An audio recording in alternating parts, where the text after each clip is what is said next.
Welcome to Manager Tools. This is Sarah Horstman, Manager Tools Managing Partner. Today's cast, the Manager Tools 20th Anniversary Podcast. Are you ready for the second half of 2025? It's almost here. Late summer into fall is our busiest training period here at Manager Tools, so don't wait to get on the calendar. Contact Maggie at customer service at manager-tools.com to discuss availability and options for scheduling a training on-site or virtually. Also, many of you have that September 30th fiscal year end deadline approaching.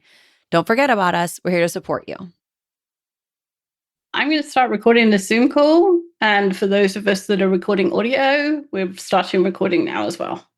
I'm recording audio. All right. I'm going to too. As am I. I don't want to be that guy. Now, everyone who is here early knows exactly how a podcast starts. We all say, I'm recording. Mm-hmm. And the other person says, me too. And then we talk to Paul. And we talk to Paul. And Hi, Paul. So sorry for all the mistakes I'm about to make. And I don't think I've ever shown this online. I probably should. Andrew, Nate, I don't know. Maybe you've seen these. I don't know. That is a printout of a Byword document, which is Markdown, essentially a Markdown thing, which we use. And I have to write in it. And it's horrific, by the way. It's horrible. Compared to Word, it's horrible. Okay. And I have to print it in fairly large type so that I can read it while not holding it right here when we're doing video like this. And I think this one is 20 pages long because it's in 14 or 16 point type. I don't think most people realize that when show notes get written, there's a format here and it's in Markdown in such a way that the content management system that runs in the background on our website can capture all this information rather than us having to do it manually. We would all die, I think, if we had to do that. We would all die. Yeah. I think you were not exaggerating about the severity of that problem. Oh, no. There's no exaggeration. No exaggeration. We would all die immediately. We would. Stakes are high around here. Yeah. I know. You can't see it in my camera, but I have a knife hanging from the ceiling that Mark has a button that if he presses. The sword of Damocles. Yeah. Exactly. That's funny. Are you guys okay if I share my slides now? Yeah. Share them. Yeah. Share. And while we're telling fun, like historical stories, the first time you and I recorded together, Mark, it didn't record. We had to do it again. Get the heck out. What? No. We were in the house, the other house in Pebble, the second house. Yeah. And I remember it very vividly. I think Mike and I did that once, maybe. That happened once. At least once, maybe twice. There's nothing more frustrating than that. Nothing more frustrating. And it usually oh, that was so great. Yeah. Right? Oh. Yeah. It's always the good ones. It's always the best ones. Yeah. Always. Yeah. Hi, Hugh. Hugh Halpern. Mr. Halpern. You made it. I did. Woo.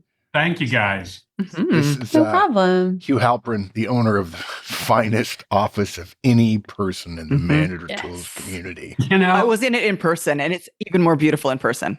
well, thank you. It needs a few touch-ups here and there, but it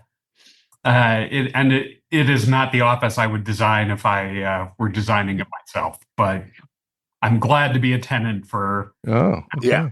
So you have even higher higher standards, Yeah. apparently. Gold-plated walls. Okay. Mhm. Good to know. Although the funny thing is, you'll get a kick out of this.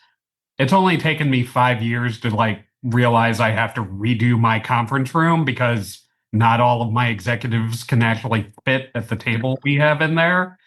But I actually need to go to Congress to ask them for permission to spend the, whatever it's going to be, 20 or 30 grand to do new furniture, because that's counted as part of my office suite. So anything over 5 grand, I got to go to them. Well, if anybody knows how to do that, it's you. Yeah. So good luck. I can beg with the best of them. Yeah. I don't know that now's the best time to be asking though. That is also true. But That sounds good right. news is it's my money. It's not their money. So That helps. Andrew and Nate, if you don't know, Hugh is the CEO of the Government Publishing Office. And it's a very unusual organization relative to its structure and its nature of its relationship to the government, because there are some things that are written into law that the government must do. And if I'm not mistaken, Hugh, some of it is in the Constitution as well, right? Some of it. Yeah. Of it. It's more directives to Congress, but Yeah. we're the ones who implement them. Yeah. Yeah. Cool. These are my things, my GPO swag. There you go. There you go. Oh, I have some of those. Notepads. Yeah, you do. Nice. You're Yeah, right? you're helping us out. That's our scrap paper. Right? It's very cool. That is cool. It is really cool. Oh my gosh, Makatis is here. Hey, Makatis, how are you? Makatis is Wally Budgell's CIO. Oh, awesome. Nice. He's a great guy. Great guy. And Dan McGuire has been coaching him. That's awesome. Is Mr. McGuire coming to this call? Do we know? Yeah, I Surely. texted him specifically because I intend Did to ya? call him out. I can't imagine. I can't imagine not. not. But we'd have something over him, which is always fun. Yeah. That would be wrong on so many levels. Yep. Yeah, I don't know if you heard, Andrew, and I know you didn't ever hear this, Nate, but years ago, this is probably 15 years ago, when Mike and I had been working at Dan's organization, we were doing a cast, and Dan was commuting into New York City. He lives in southern New York, northern Jersey, on the other side of the river. And he was crossing Broadway, listening to cast, and we referred to him during the cast, and he said he almost got hit by a car. Because he was so shocked. He was just walking along, listening to the podcast. All of a sudden, his name comes up, and then he realized he forgot that he was in the middle of traffic in the middle of New York City. So, That's how In high the rush stakes are. yeah, that's right. That's Stand to it. die. Yeah. That's it. You know. We'll be lucky to survive this one today. Yes, exactly. Mm-hmm. Mm-hmm. We'll see who makes it across the finish line. Don't drive while you're doing it though, please. That would make it worse.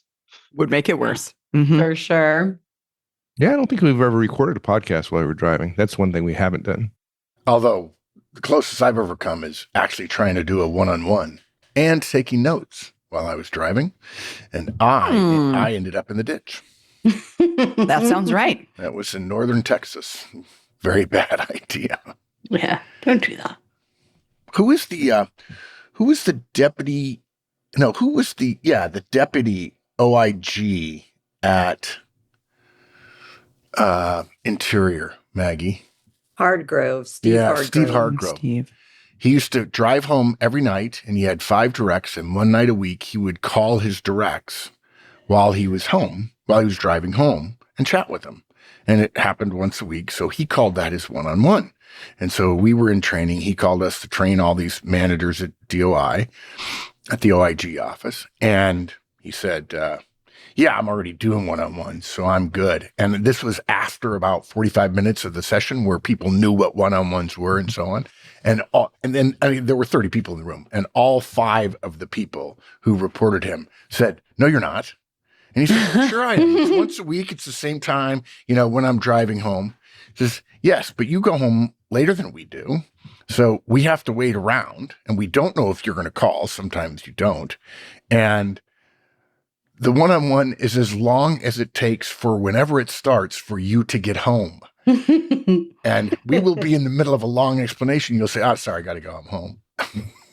Oh my gosh. So he's like, "Okay." We should do a social media thing that's things that are not one-on-ones. Yes, that's a good Oh one. yeah, dude, I love that that. could be fun. And we That could should be fun. include that story. Like Yeah.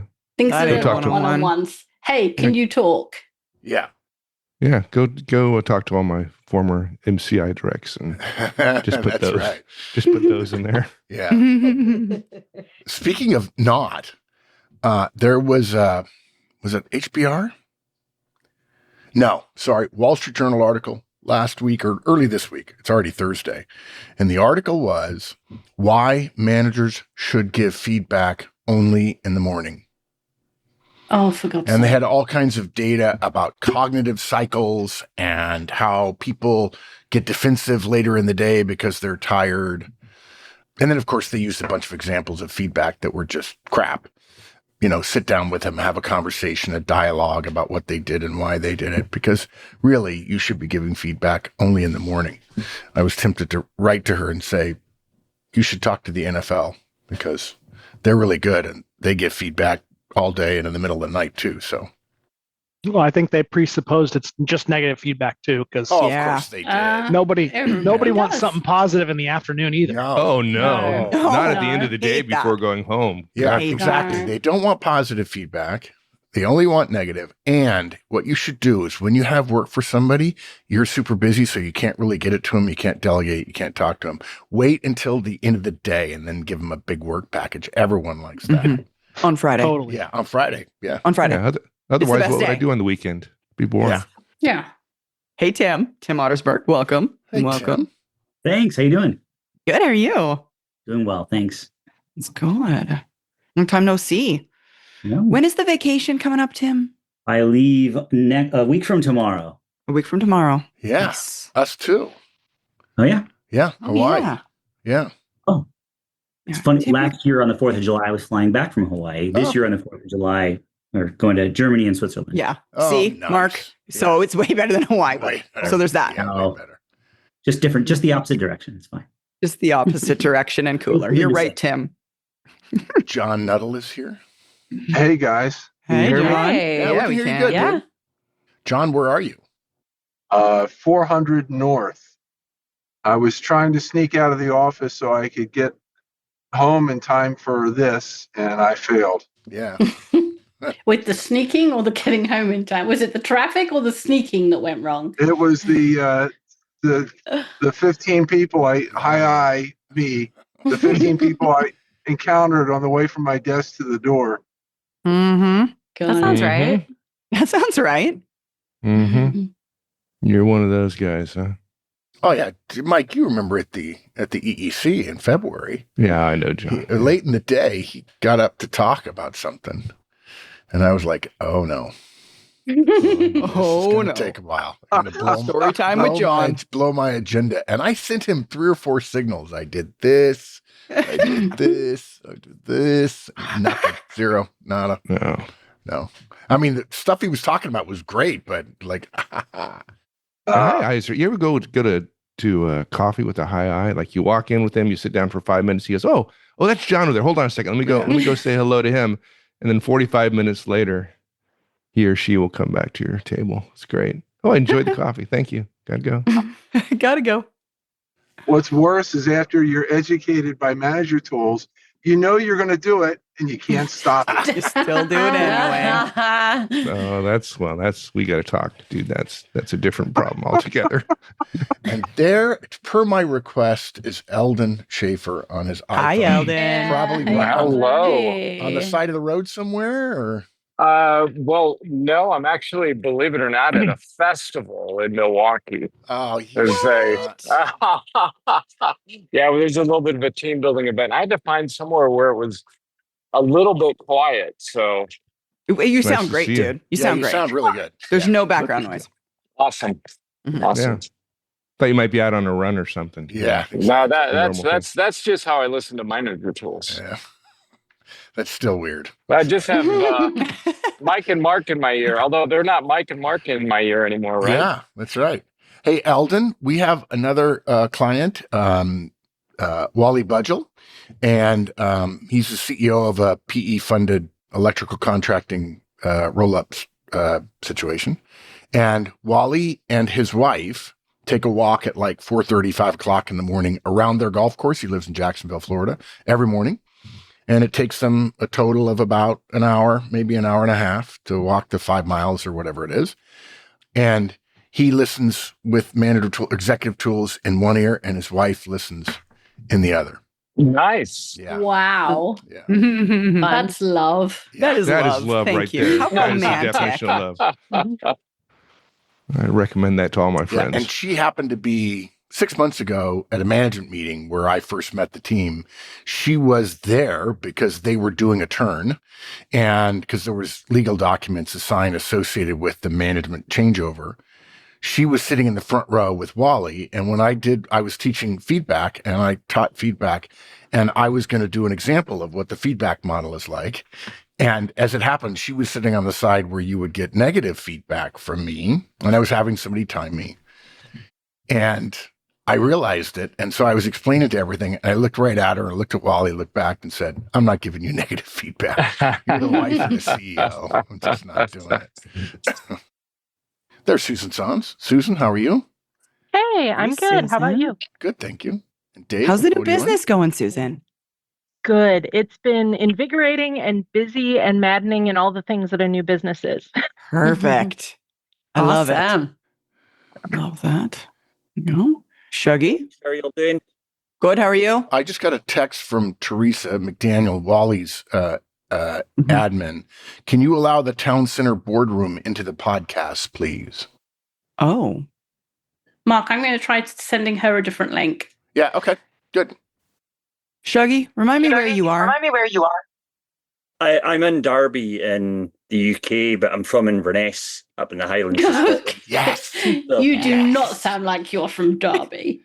No, I'm definitely don't sound like I'm from Derby. So I've got some whiskey to Oh, toast stop the it. night. Oh, I'll pour it now, excellent. actually. Yeah, you should pour it now, Love it. Shuggy. Just start.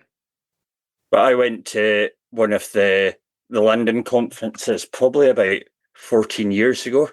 Maybe not quite, Wow. but not far off. And I ended up, I had to self-fund it because work at the time were being a bit funny. And it's Sarah that sort of came back to me, and we managed to sort out me paying it and stuff like that. And it was just a total game changer back then. Yeah. Good. Aw. Was it me that presented? Yes. Yeah. Okay. All right. Well, have been to Inverness many times in the last 3 or 4 years. We love it there. We love the Fife Arms in Braemar. Oh, yeah. Yeah. Mhm. Yeah. Yeah. They have a great whiskey bar called Birdie's Bar. Really, really, really good. Mm-hmm. 440 bottles of whiskey. Wow. I've had a few Kayleys there and down the road at Mar Lodge. Yeah, sure. Mm-hmm. Yeah, we've not seen Marlodge yet, but we look forward to it. Yeah. G.R. Regis just threw me on GR, mute. Graham Cochran. Oh, Graham. Hello. Hello. Gerhard. Hello, sir. Oh, and Steve Holden. Hi. Oh, Where's Gerhard Steve? Gross. Look, you guys, do you all remember years ago the coolest man in the world or the world's coolest man, those ads for Dos Equis beer? Oh, Remember it's that Gerhard. was? It's the most Gerhard. interesting man. The most interesting. That's right. Oh, that's Thank the you. most interesting man. Yeah, the most interesting. Well, man in Gerhard's the world. both, right? He's Yeah, the most well, he really interesting and is. coolest. Anyway. Agreed. Definitely is. I was not the Dos Equis guy. It's actually not a great beer, but that commercial was pretty awesome. Yeah. How are you guys doing? Welcome back, Kate. Oh, thank you, sir. Very well. Thank you. I'm glad to hear that. Hey, congrats on 20 years formally. Thanks, dude.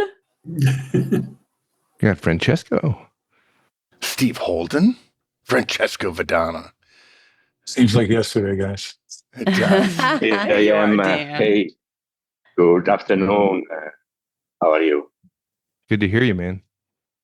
Yeah, very happy to. I'm around. I'll be back in a minute. Okay. Still think that Wall Street Journal article was one of the best things that I've read in the journal. Heartfelt congratulations yet again. Wait. The article about us? Yeah. That was like, was that 9 years ago?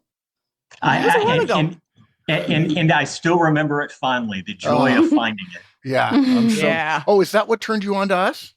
Oh, no, I found you all in the early days of podcasting back when I had a commute. So back in 2007 is when I found you all. Yeah. And then went back and caught up.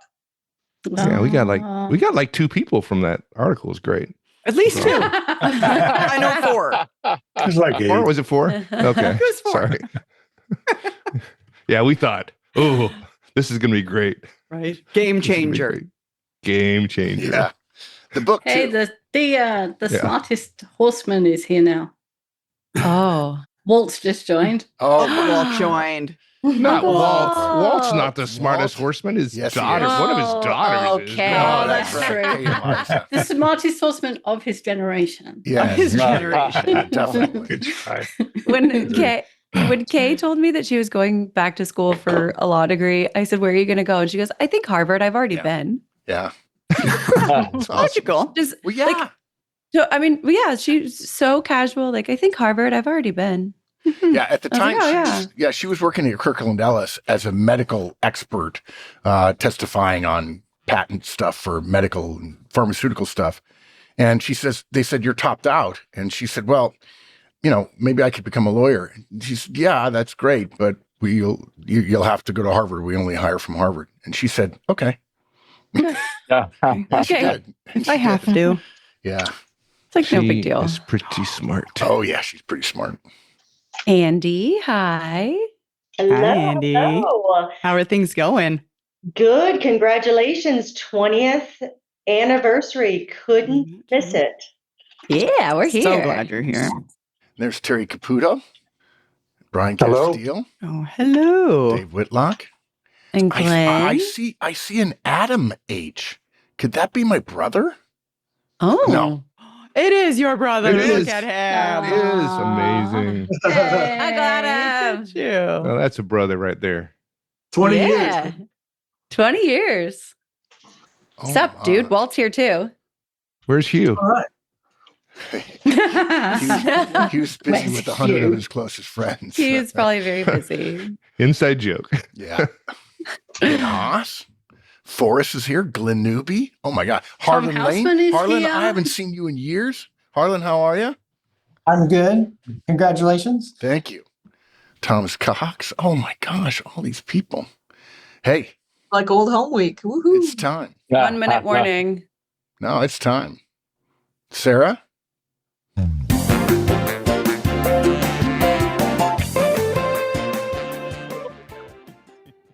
Okay, for those of you who don't know, that was our original theme music, which we have shortened significantly.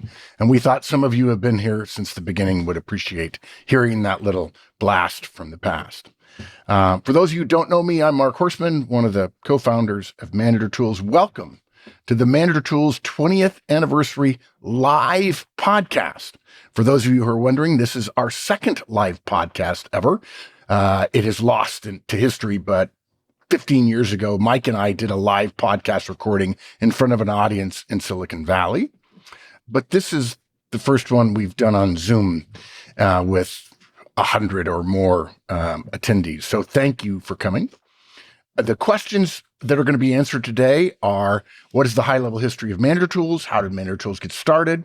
What are some of the highlights of Manager Tools? So on. And thank you for joining us to celebrate today.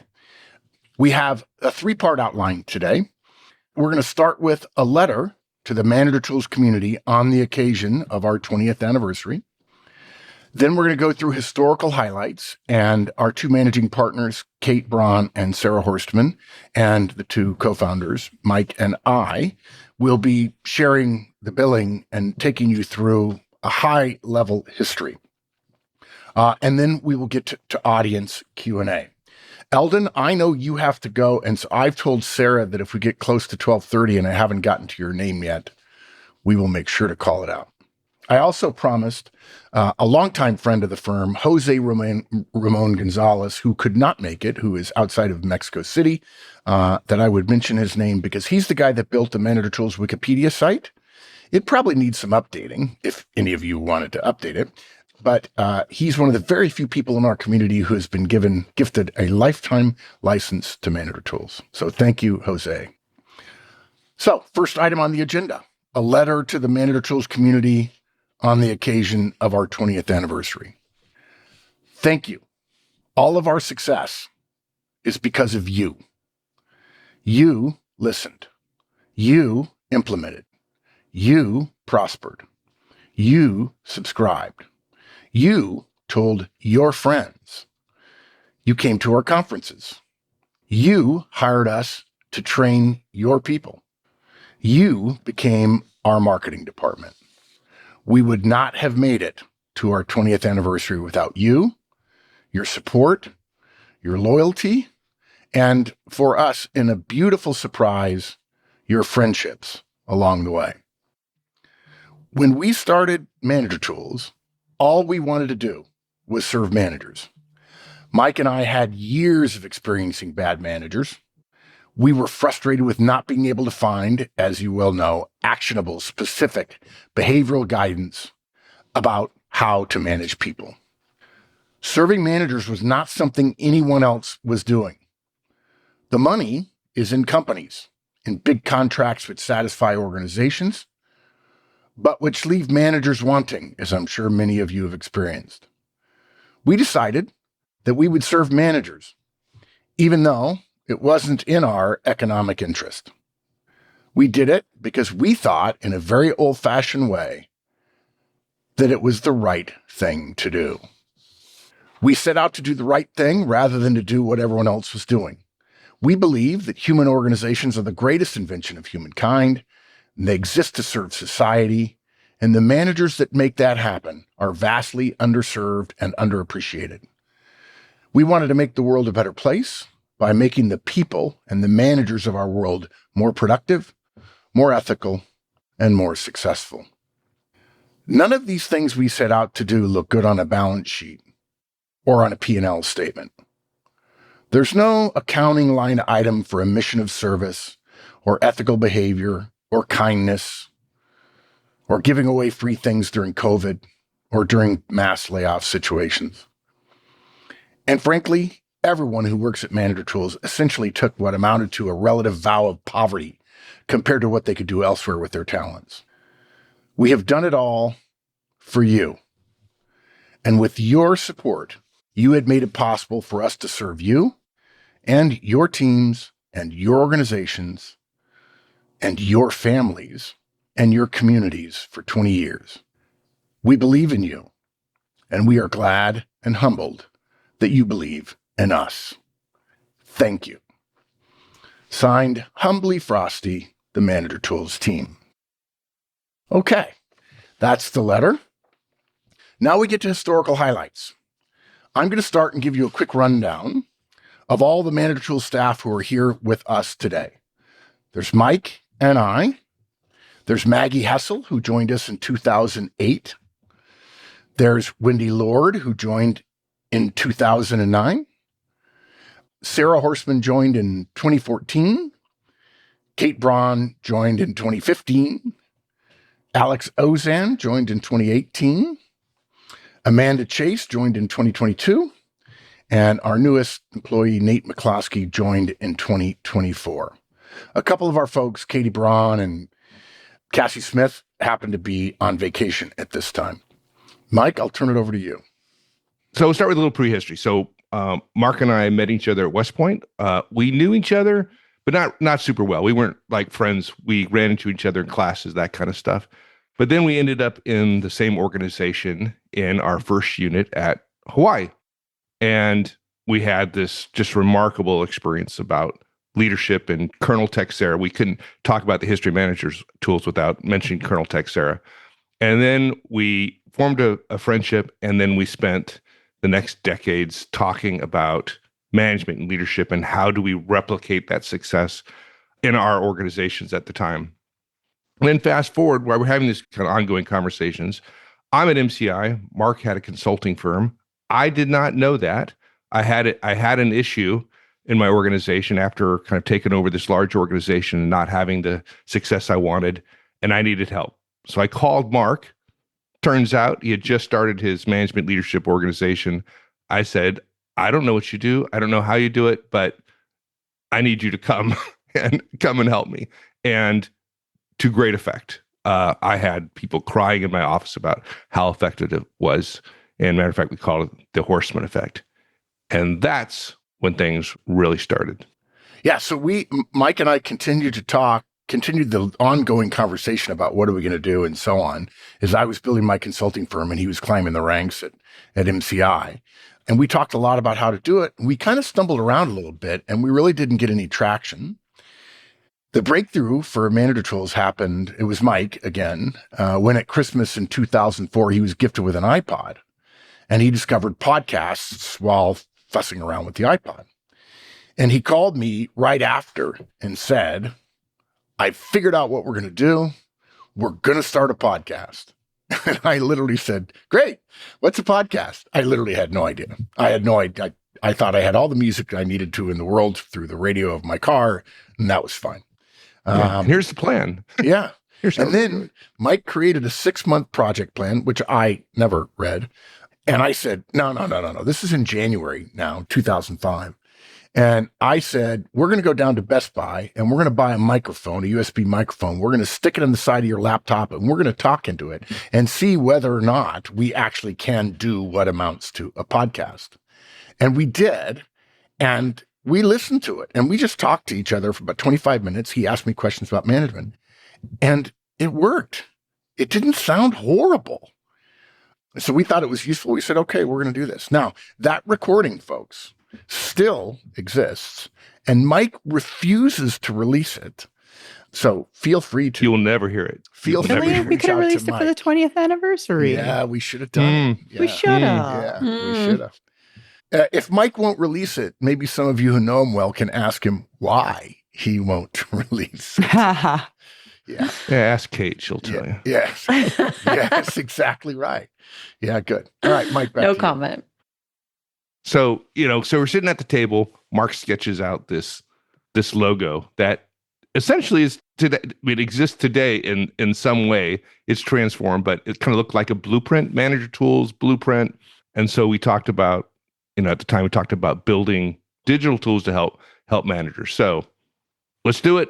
I go off. I build a website using WordPress, self-hosted WordPress, where we could put our cast and where we could publish our RSS feed. And also where our forums were, right? We put our forums there. Forums didn't exist. No? Not yet. No? They didn't exist yet. Okay. But a couple years down the road, we did the forums. Okay. Our first podcast, which was Solution to a Stalled Technical Career, was released 20 years ago today. And basically roughly 6 months after Mike came up with his 6-month project plan. To Mike's credit, I never read the plan, but between January and June, he essentially followed the plan to make sure we could actually do what we said we were going to do beyond just talking into a microphone. And the first cast didn't have any show notes because I dreaded having to write show notes. And it is actually one of the very few shows without what we consider to be our superior version of show notes. And I was somewhat disappointed that I had to write show notes for this show, but it was fairly easy because we have plenty of notes about our history. And as you know, we were very early in the history of podcasts. So we were first. Most of them were kind of technical focused podcasts, and we were one of the first that talked about management. And so luckily, somebody, and at the time, I don't know what their process is today, determining rankings in the iTunes store at the time. But at that point, it was a manager who was responsible for making those decisions. And that person, individual, made the decisions about where people ended up in the store. And they liked our work. And so we were consistently in the top 10. Most of the time, we were number 1, number 2, number 3, bounced around like that for a long time. And a month later, we looked at Mark was looking at the logs I had sent him and discovered that we had thousands of people listening, or at least downloading them. We're totally shocked. Yeah. I will say, I don't know if Mike said it, but we benefited enormously from the fact that 2 days after, so June 28th, 2005, Apple announced support for podcasts in iTunes. And that's why we were essentially first before anybody. And now we have over 250 million downloads. Yeah. Pure luck. The timing was just pure luck. Yeah. Now, in 2005, and by the way, I verified this with Eldon. So Eldon, here's your moment. Eldon Schaefer, who was our first corporate client, started listening to us. The first cast he heard was called About Us, where Mike and I talked about our backgrounds. Because at the time, that was a thing in the podcast world. Another thing that was a thing in the podcast world at the time was to let people get to know you. And so we actually have one cast, which we have since deleted this intro. Mike and I were chatting before we got to the content, which I'm sure for those of you who are IDs like us, it drove you crazy on that particular cast. We spent 15 minutes talking about Mike's trip to Italy, family travel trip to Sicily in Italy with a friend of his. And we both hated it, but that was what was supposed to be done for podcasters. We have since deleted that part of that cast in a rare excision from any of our casts at any time. But anyway, during this time, after our About Us cast, we started getting emails and then phone calls from this guy named Eldon Schaefer.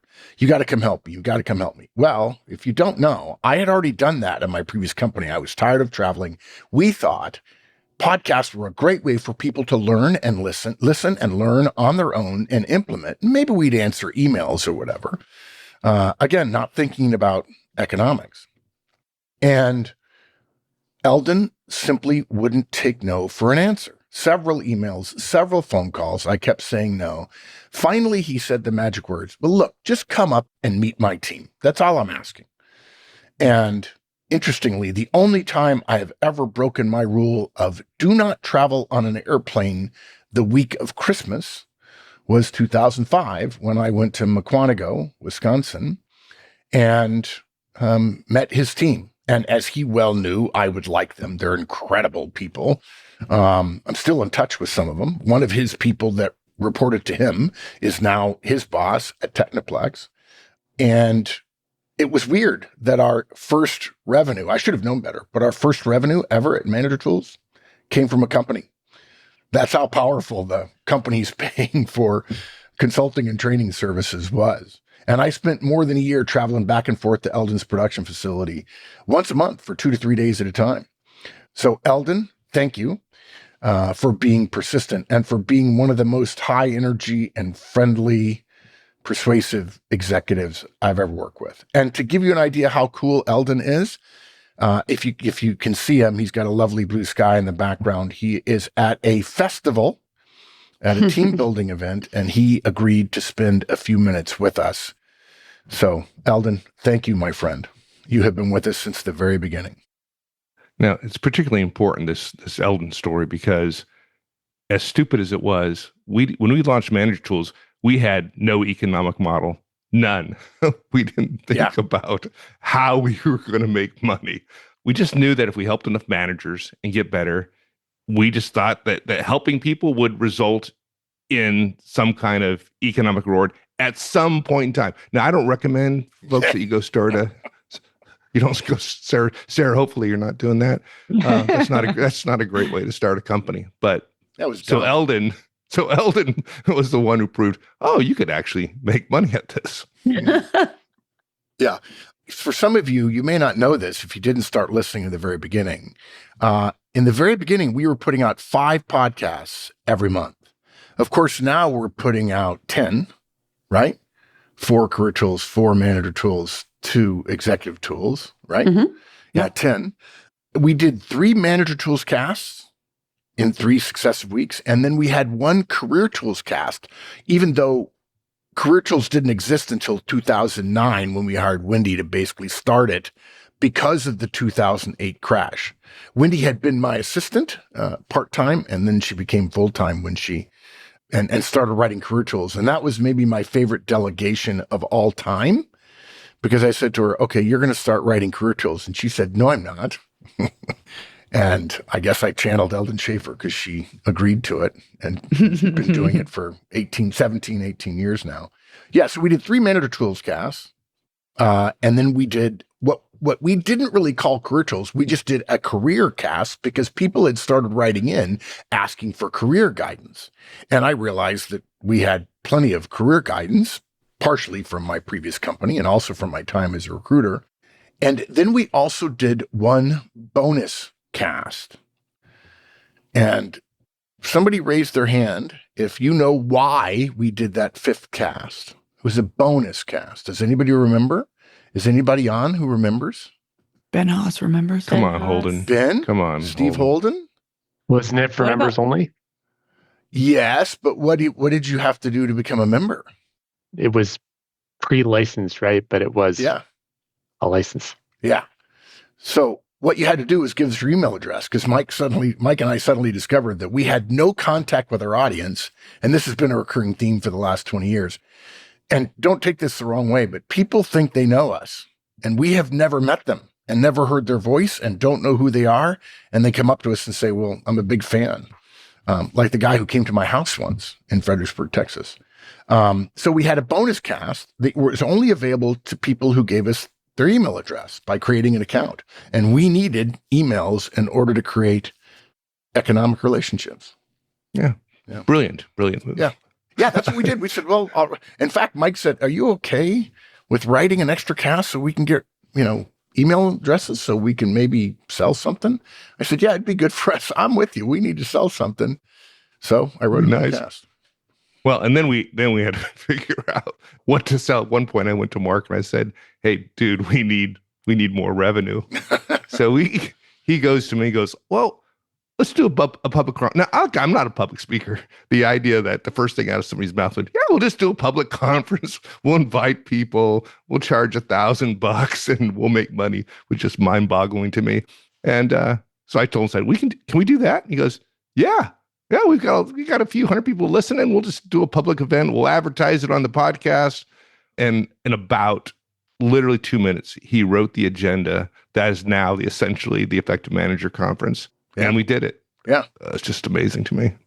Yeah. And if you heard it there, some of you know this, our first EMC in Dulles, Virginia was 2 days long in April of 2007. So what is that? That's nearly 2 years after we started. Yeah, introductions were like 3 hours. Oh yeah, it was long. And look, I had done this training in different forms for different client companies, tens of thousands of people on our content before, but never publicly. Always in a client relationship, which means attendance was locked down. Everything was very specific, and we had no idea. In fact, Kate was there, and Kathy Stoltz was there. I think Travis, my son, was there helping out. We had no idea the level of enthusiasm and excitement we would get. And we also didn't realize that because we were going to practice, we needed to limit the size of the group. So if you have never heard it before, we hate to surprise you, but over 100 people attended that 2-day event in Dulles. And yeah, it took 2.5 hours for us to get through all the introductions. And we finally had to start telling tall people to put their sheets really high on the wall so that the shorter people could have room below, because we were literally running out of walls in a very, very, very large room. A huge room. Yeah. It was really high ceilings. Yeah. We didn't finish answering questions that night until close to midnight. And that actually happened multiple times. And here's something that you probably don't know unless you attended. Those first 3 EMCs, Dulles, San Antonio, and Chicago, all 2 days, had a cocktail party at the end of the first day because people wanted to talk to each other. People were like, we got to talk to you. We got to talk to each other. And I finally had to put a stop to it because I have a lot of energy and I like my job, but I could not do 2 full days of presenting and yell over the din of 100-person cocktail party when people are standing in line to talk to me and so on and find out more about what we're going to do and how we're going to do it and so on. And it was not unusual for me and for our other presenters for years afterwards to have to stay at the end of the day to answer questions from the audience at the EMC for up to an hour. In fact, I finally, having had a really big group and working really hard one day, I finally sat down at the front of the room. And when I sat down, I realized how tired I was. So I could answer questions. I later discovered I should not have sat down because they perceived me as being comfortable. And that particular night lasted 2.5 hours for questions, which is a very bad thing. And I don't mean this to sound arrogant, but I've been to a lot of management training. We're pretty sure that people sticking around for 2 hours or 2 or 3 after a management training to ask questions because they're that interested has never, ever happened anywhere else in the history of the world. And we're glad that you guys are as interested as you are in getting better. So one night in Silicon Valley, the group kept me so long that somebody from the hotel brought me a glass of wine to the conference room. There you go. Yeah. That's awesome. They felt sorry for you. I mean, just brought it in and handed it to me because I had been there for so long. Yeah. So then, let's see, in August 1st of 2007, we launched the Manager Tools license. Frankly, we were so worried it wouldn't sell. We priced it at $200, but included the interview series, which we were thinking about pricing at $150 as kind of a bonus. But there are people who want to be the first person to be a licensee, and it worked. Now, to be clear, at the time we said, our business model, we should be 2/3 revenue from the licenses and 1/3 conferences, public and client. And we have never got even remotely close. Matter of fact, it's actually the reverse. Right now, it's like 1/3 licenses and 2/3 conferences. So again, another failure. There you go. And speaking of licenses, we know that many of you are a licensee because you just, in a sense, want to donate. And we appreciate that a great deal. That's the mentality we had when we started. We will serve people so well, they will ask us to take their money. And we have benefited from that enormously. And that 1/3, 2/3 ratio is definitely a function of how people think about management training. In 2008, finally, we separated Career Tools from Manager Tools, and that started our history of 2 weekly casts for the last 18 years. I don't think anybody else does that. What, give away more free Yeah, stuff? exactly. Yeah. There you go. Again, not another good business model. Just saying. Yeah. Also in 2008, in September, we launched Things I Think. Because one day I asked Mike, dude, I have a lot of stuff that isn't enough to become a podcast, like little bits and pieces, but it's useful. Do you think maybe the audience, our community, might like a weekly email from me about stuff I'm thinking about? And Mike gave me a really stupid look and nodded his head very slowly. I think so. Yeah. And maybe one of the most community commented upon efforts that we have ever experienced here was when we went to daily Things I Think releases for 200 straight workdays during the depths of the pandemic. I still get notes from people. Johnny, thank you I see that. Johnny, it was a spur of the moment thing. I said, we should do I'm just going to go to daily. People are suffering. Everybody's writing to us. And what was funny was now I increased my workload by 5, but I didn't realize that because people needed it so desperately, and there was a sense of community at the same time that we were all atomized to our homes, that what happened was the number of people who wrote in increased not 5x, but like 10x. So I was answering a couple of 100 emails every day while also writing every day. One of the things we did in 2008, which may be our biggest flop ever that I suspect almost none of you remember, was we organized a Career Tools job search fair for folks laid off in the mortgage crisis. We went to Manhattan for free. Of course, we were charged for our rooms, and had maybe 50 people show up. We had let the whole community know about it, and 50 people showed up. The people that were there, they loved us, but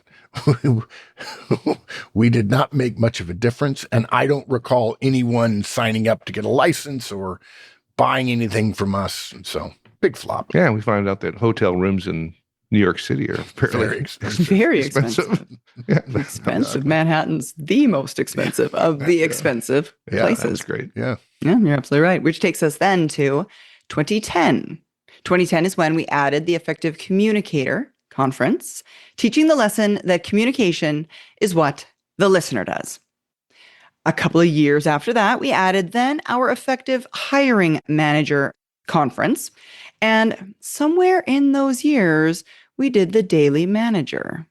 That is, a Hewlett-Packard manager who was a fan of ours asked us to contribute the Daily Manager content to be sent out to their entire network of HP printers. We hired family members of ours.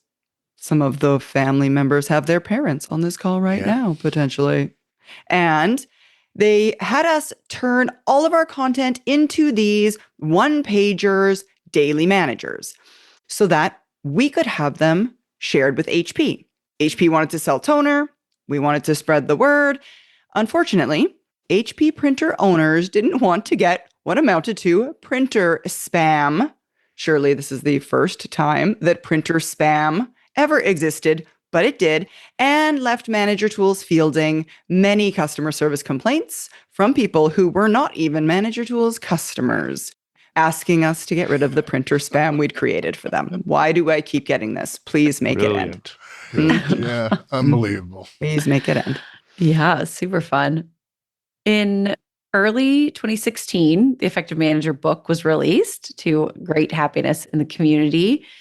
And we have signed many hundreds of books happily, because the book was definitely in response to community desire and our communications with you guys and learning that that was something that would really be useful. Funny note about signing those books, I changed my personal signature in order to not suffer the next time we sign books. That's what IDs do when they're asked to sign hundreds of books. They change their signature so that it is more Shorter efficient and faster. Yeah, just gone. So that was fun. And economically, book sales were fine. We had always assumed that a book would be a great source of publicity. Not necessarily the case, it turns out. We kind of expected sales, like Manager Tools general sales, to increase, and they did not notably. And though we do get periodically people or clients who don't know about the podcast at all, and they're just reading the book, say they read the book, and that's how they found us. So that's nice. That's a good thing. In addition to that first book, the Effective Manager book, we now have the Effective Hiring Manager book, and we've come out with a second edition of the Effective Manager book. Yeah. And speaking of people who have read the book and are completely ignorant of the podcast, even though the podcast, if you read the book, the podcast is in there. Hey, Tom Hausman, I'm seeing you. How's it going, dude? The podcasts are mentioned repeatedly in the book, but I just had a call. Maggie knows this. I just had a call yesterday with the commander and executive officer of VFA 18, which is a Navy F-18 fighter squadron in Lemoore, California. You may not know this, but in Lemoore, California, out in the middle of the Central Valley, there are 8 carrier wings based there because they can't afford to put all of the planes that would fly off of carriers that go out of San Diego and Bremerton and Washington near San Diego or Bremerton, because that's expensive land. And so they all base there in Lemoore. And we got an email last week that said, hey, my boss read your book and gave us all a copy of the book and said, put a nice note in it saying, do this. And we don't know what to do. So can you come out, please? And so I did. In the very same year, 2016, where the book came out, the Wall Street Journal did an article about the company. Now, look, Mike and I had always assumed that if we got that kind of press, we actually talked about, you know what? Well, actually, people internally in the company are like, yeah, we need to write a book. And of course, that we meant me. And by the way, I hate writing books, but we have more books to come. I promise there are more books coming. We will continue to take our vow of poverty. But people really wanted the book. And so I wrote the book.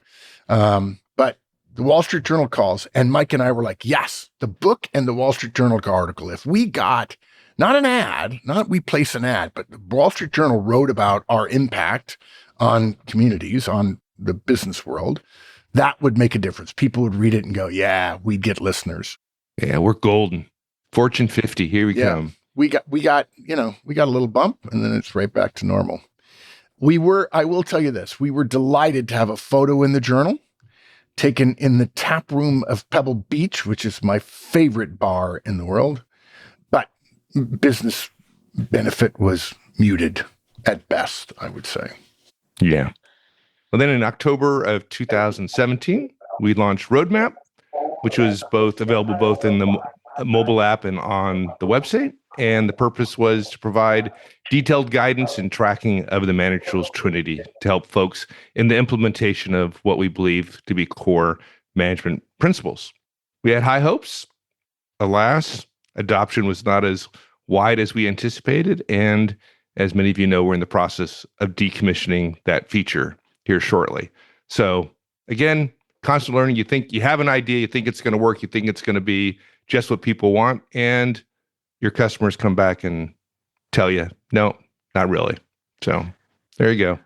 Hey, Kate, can I interject here real quick? I've got a text. Yeah. I've got a text here from Eldon.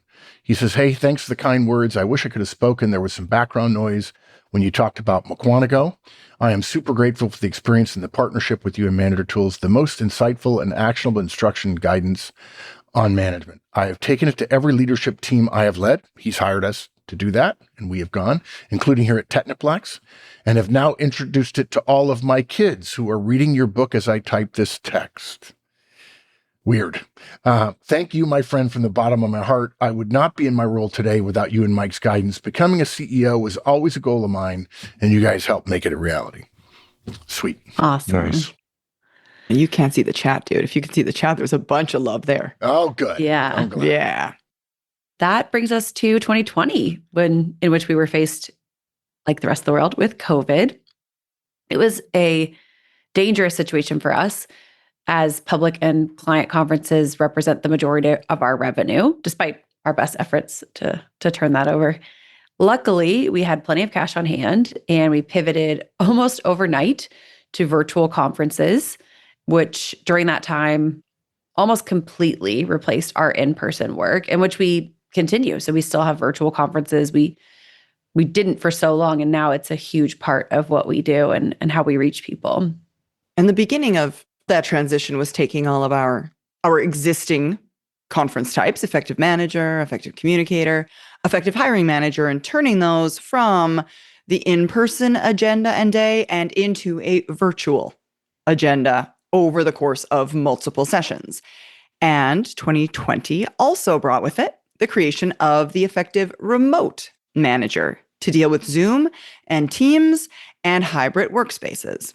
Not that we have any opinion whatsoever about hybrid or working from home at all. So we don't need to talk about that here.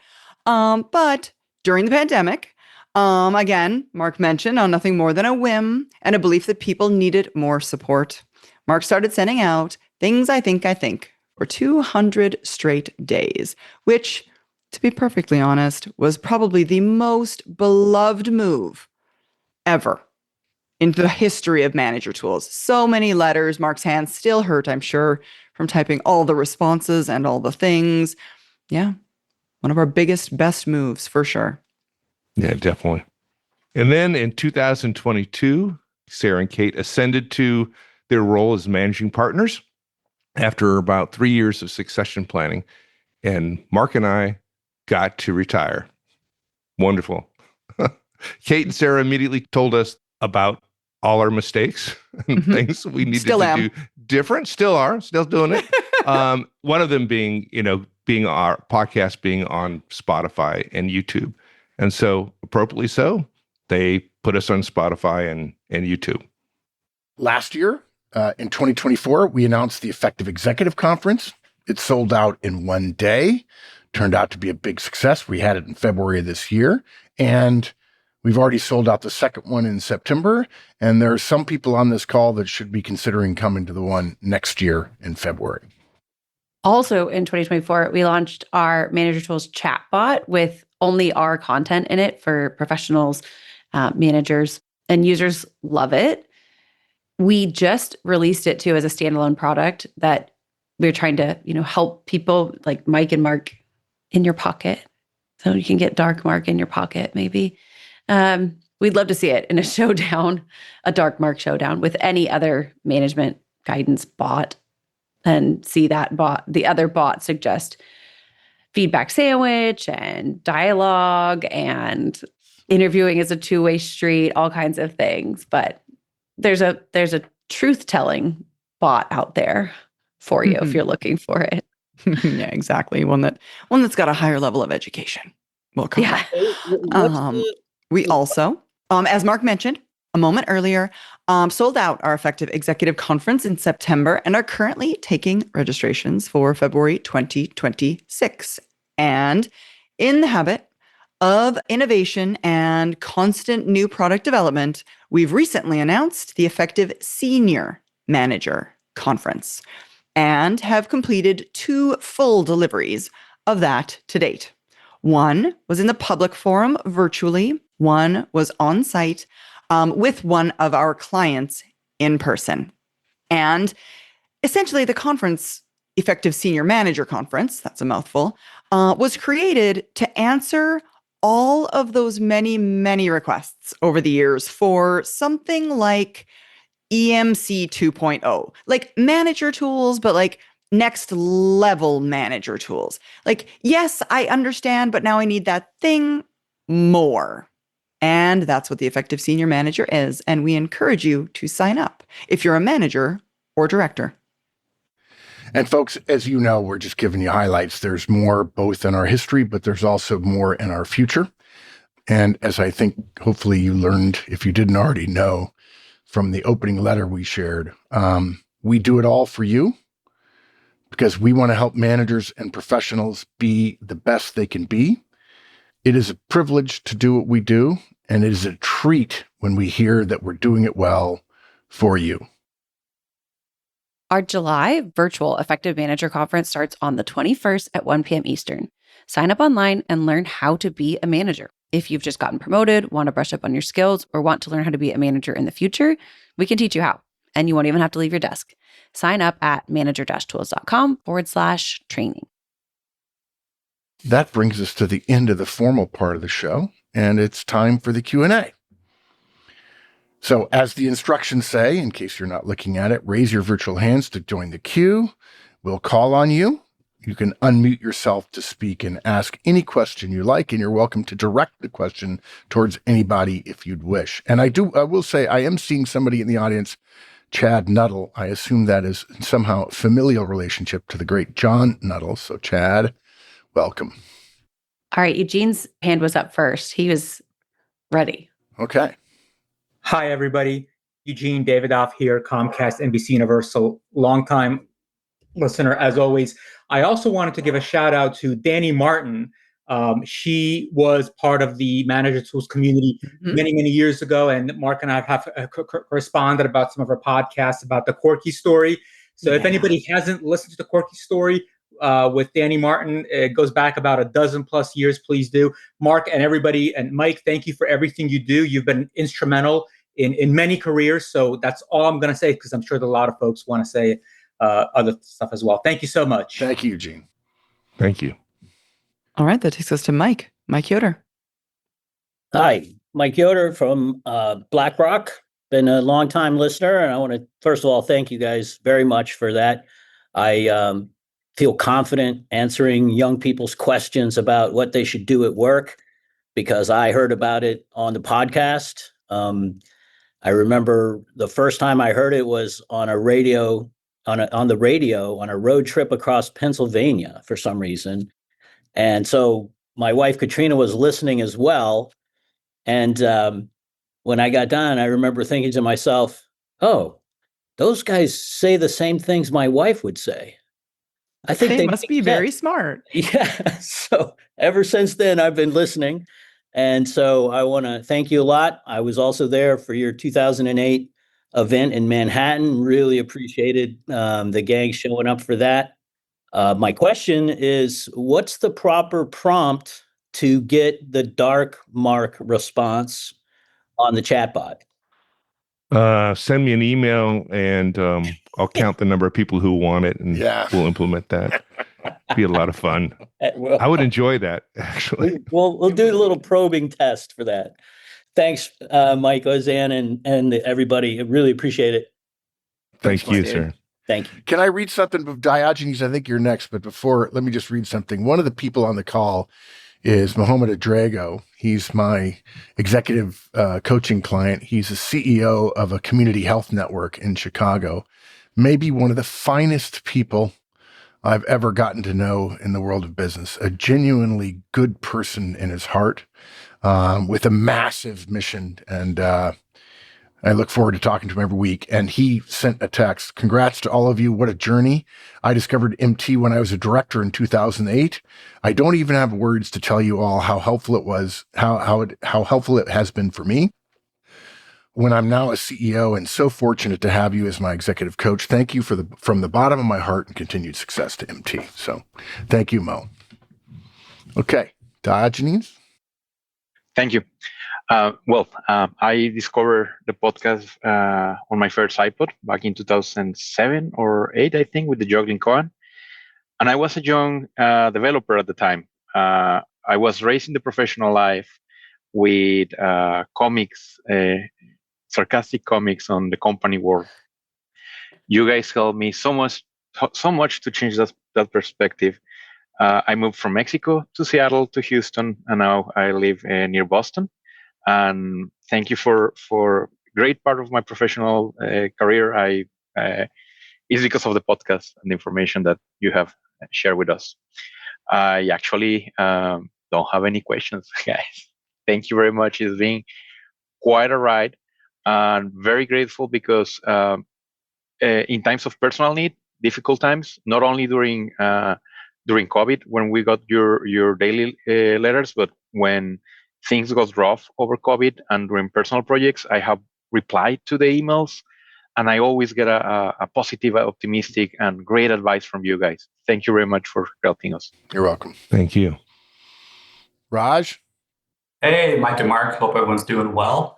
I met you guys back in 2008 in Chicago, and then for the Effective Manager Tools Conference. I was a new manager struggling, and I found you guys on the internet. And Mark, you and I had several good discussions back then. I don't even remember. But, and then, learning Disk, which has always been kind of my lifesaver in my career. So I'm at NVIDIA now as an IC, but still utilize all the concepts that you, Mark, Mike, Maggie have all taught. And I just want to say thank you so much. You guys have given so much to this community, and I'm very grateful. So thank you. Thank you, Raj. And by the way, we need to introduce you to a fellow NVIDIA person who's Mike Hollinger is on this Mike call. Hollinger's on this call. And you need to know Mike. Okay. Mike is the smartest person on this call. So Mike is the smartest person everywhere he goes, just for the record, Raj. Yeah. Good. That's great. Lewis. Manager Tools team, I just want to say thank you. I had the pleasure of listening to you on a long commute to Boston. Discovered you in 2008, had the pleasure of meeting you in Charlotte in 2011. You always said something deeply to me, which was when I said, you made my career, and you said, no, credit goes to the person in the ring. Well, I'll tell you also said, we control people's addiction to food, clothes, and shelter. And I took that personally. So I've had 16 of my managers for various companies attend, and I've made that a requirement for them. And then they're passing it on to the next generation. I'm now officially retired, but I want to let you know the legacy goes on through those people because of what you all do. So thank you to the team. Appreciate everything you've done and what you provide for all of us. Thank you, Thank sir. you, Lewis. Thanks, Very Lou. kind. A guy in retirement, still coming to Zoom calls. It's incredible. Thank you, sir. Shannon. How are you? Hi. I started listening probably 2007, and I probably wouldn't be here as a manager of supervisors and directs in the county of Kitsap in Washington. So I'm in the Pacific Northwest. Without you guys, my whole career changed. I probably listened to the first podcast 10 times. I remember the first time I listened to it, I was watching my son's T-ball game as we were going through, and it just changed my entire life. But I think one of my favorite podcasts was the case studies. I learned so much from that with Dan McGuire. Are you going to do another one? Yes, we are. I promise. Hold you to it. Dan's working on it as we speak. Wink, wink, Dan. Dan and I think I was the only one that figured out that the protagonist in that was Dan McGuire. It was based on something that really happened. Yeah, no, it absolutely really happened. Yeah. I know. When do you want to tell me? I would have to wait till the podcast with all the answers. Good. Thank you, Shannon. Most of you don't know this, but Shannon and I have been corresponding 10, 15 years, Shannon? Yes. Yeah. Yeah. Yeah. She writes regularly. Yeah. You even called me and I totally found out on you. Yeah. Well, yeah. We were going to be in Seattle. So I said, hey, you're in Kitsap near Bremerton, right? Surely, right? She's like, no, sorry. No, I'm out of town. I was on vacation. Yeah. It was bad timing. But the next time. give me a Next call. time. Tim Shao. All right, this is the Scow family. We've got our oldest here who just graduated high school. And we've been listening to you guys since she was itty bitty. And she doesn't realize what all she did in high school. And we'd like some advice from you all for her on how to continue the successes she had in high school through her college career. Okay, I have a couple of ideas. First of all, there will be a bunch of kids who will come around to you at 4 or 5 o'clock every afternoon wanting you to go drinking. Okay? Tell them, I'll join you later. And then do your homework, get it done. And then by 9 or 10 o'clock, they will have all either come back or passed out, and you won't have to go. College is basically a chance to be tempted in every way possible. And it is a narrow path that would get you through college. And I will say what I've said to college kids when I've talked at colleges for years and years and years. There's 2 rules. 2 rules are get good grades and then have fun. Because you're not going to keep a kid from having fun. And my further recommendation is take classes in the morning so you have to get up and attend your classes. Mike and I at the academy, if we had missed one class, we would have been published so badly. It was a problem. When I went to visit my brother Adam at Southern Cal, he had an 8 o'clock class and I was staying with him in his dorm room and he says, yeah, I'm not going to go. And it was a very big culture shock for me. But for the rest of your adult life, you'll have choices as opposed to parents shooing you out the door and making you go to high school. And so choose the choice to work hard. And as much as possible, have a job as well. I love kids who graduate from college with a 3.0 or maybe a little bit more and have worked full time. The kid who gets a 4.0 but didn't work and doesn't have any other extracurricular activities, that worries me a good bit. And we have a whole bunch of Career Tools podcasts about what to do in college as well. I hope that helps, Marion. Thank you. Joe Manich. Yes, thank you. Thank you very much to all of you at Manager Tools. You've made a big impact in my career. I work for ANSYS Inc., and I've been there 38 years this year. I'll be retiring at the end of the year. And I want to give you just 2 examples of the impact you had. You introduced me to how to do one-on-ones properly, and it changed my life. I remember hearing Mark say and Mike say in the podcast, if you commit to the 30 minutes every week, and that person knows that you're going to be there for him or her every week for 30 weeks, they will lessen the amount of interruptions during the day. And I had a person that reported to me, very brilliant man at ANSYS, but he was constantly in my office for little things. And once I established the cadence of the one-on-ones, it was a miracle. And I said, he would go away, he would come with his little notebook with all the things he wanted to tell me that were not urgent. If it was urgent, yeah, he would come. But it was amazing. The second thing was when we went through the DISC back in 2007, 2008, it was like 1 episode every week, and they went through all the letters. And my boss at that time, I discovered later, it was a very high D. And I was having trouble. I love him, and he's been my friend all these years. But sometimes I was having trouble that I would start telling something to him, and he would just cut me off. And I was not done. And then I realized after I heard the D podcast that, of course, communication is what the listener does, right? So I was not communicating in the way that he could digest it. And I learned how to give him the bottom line up front. And then as he asked me for more detail, I give him the rest. I mean, it changed our relationship completely. Thank you very much. You're welcome, sir. You're welcome, Joe. Mike? Yeah, thank you. I just echo a lot of the comments you heard today. It's crazy. My wife bought me an iPod in December 2005, and I went online looking for podcasts, and I was definitely having trouble with a stalled technical career. And then I see this podcast, and the rest is history, as they say.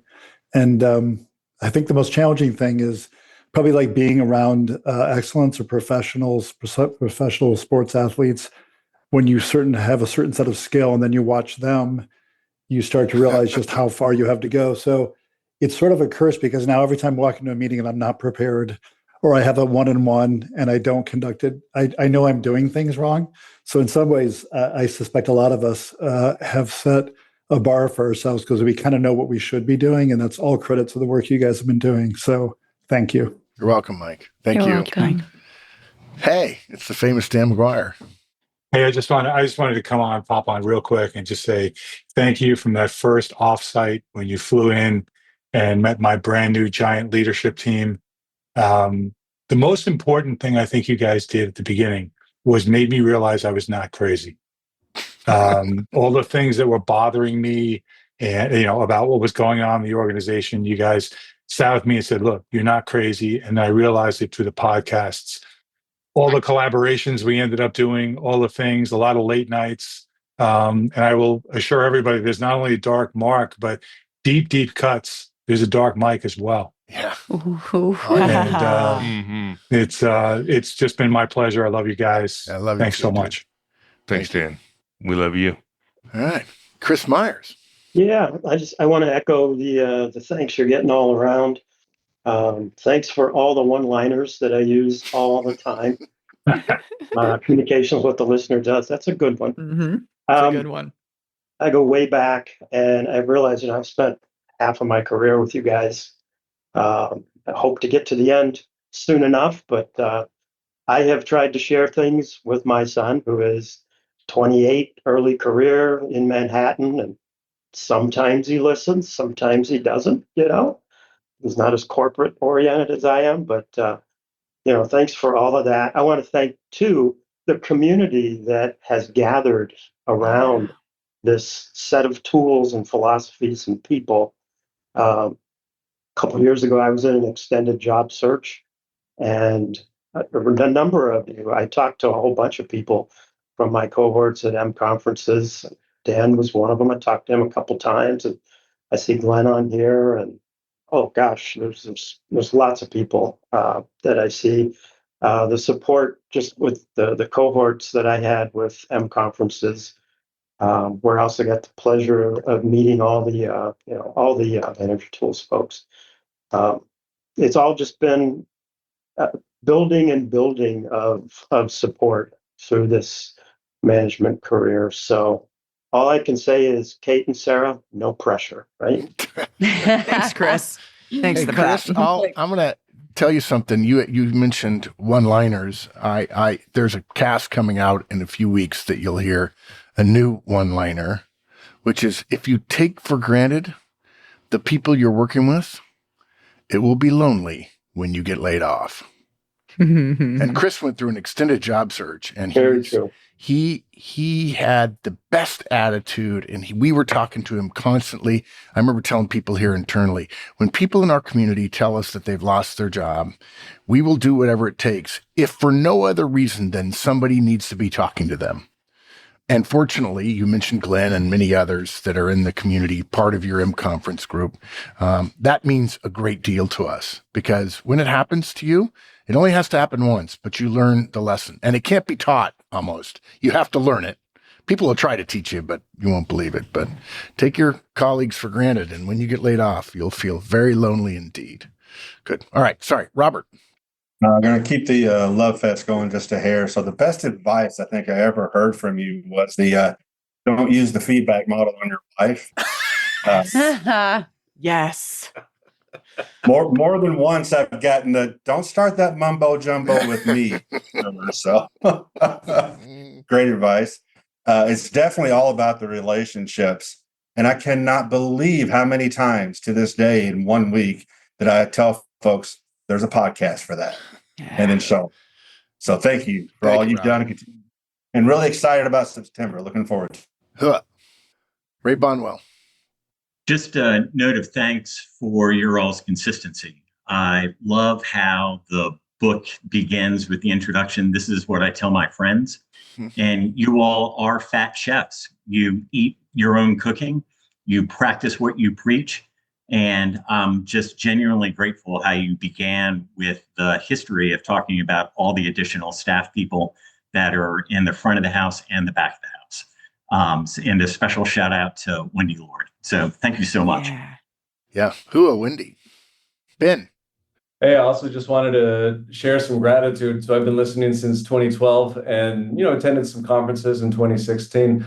But the moment that really stuck in my learning journey was probably 4 or 5 years ago when I was going through a particularly complex challenge, and I reached out to Manager Tools customer service. And I don't remember the exact chain of events, but within 24 hours, you, Mark, were on a Zoom call with me. I was in Taiwan on the other side of the planet and probably 12 hours off. And you shared with me some guidance that helped me through that. And here I am 5 years later in Paraguay, doing much better, and really grateful for the support. And I'll see you at the executive conference in September. But it was within a day we were on a call, and the level of support was just, I've experienced nothing like it. Thanks. Thanks, Ben. To Mark and the entire team. Mike Hollinger, smartest man in the room. I'm going to call you that all the time. You're going to get sick. Thank you. I told my mother that, by the way.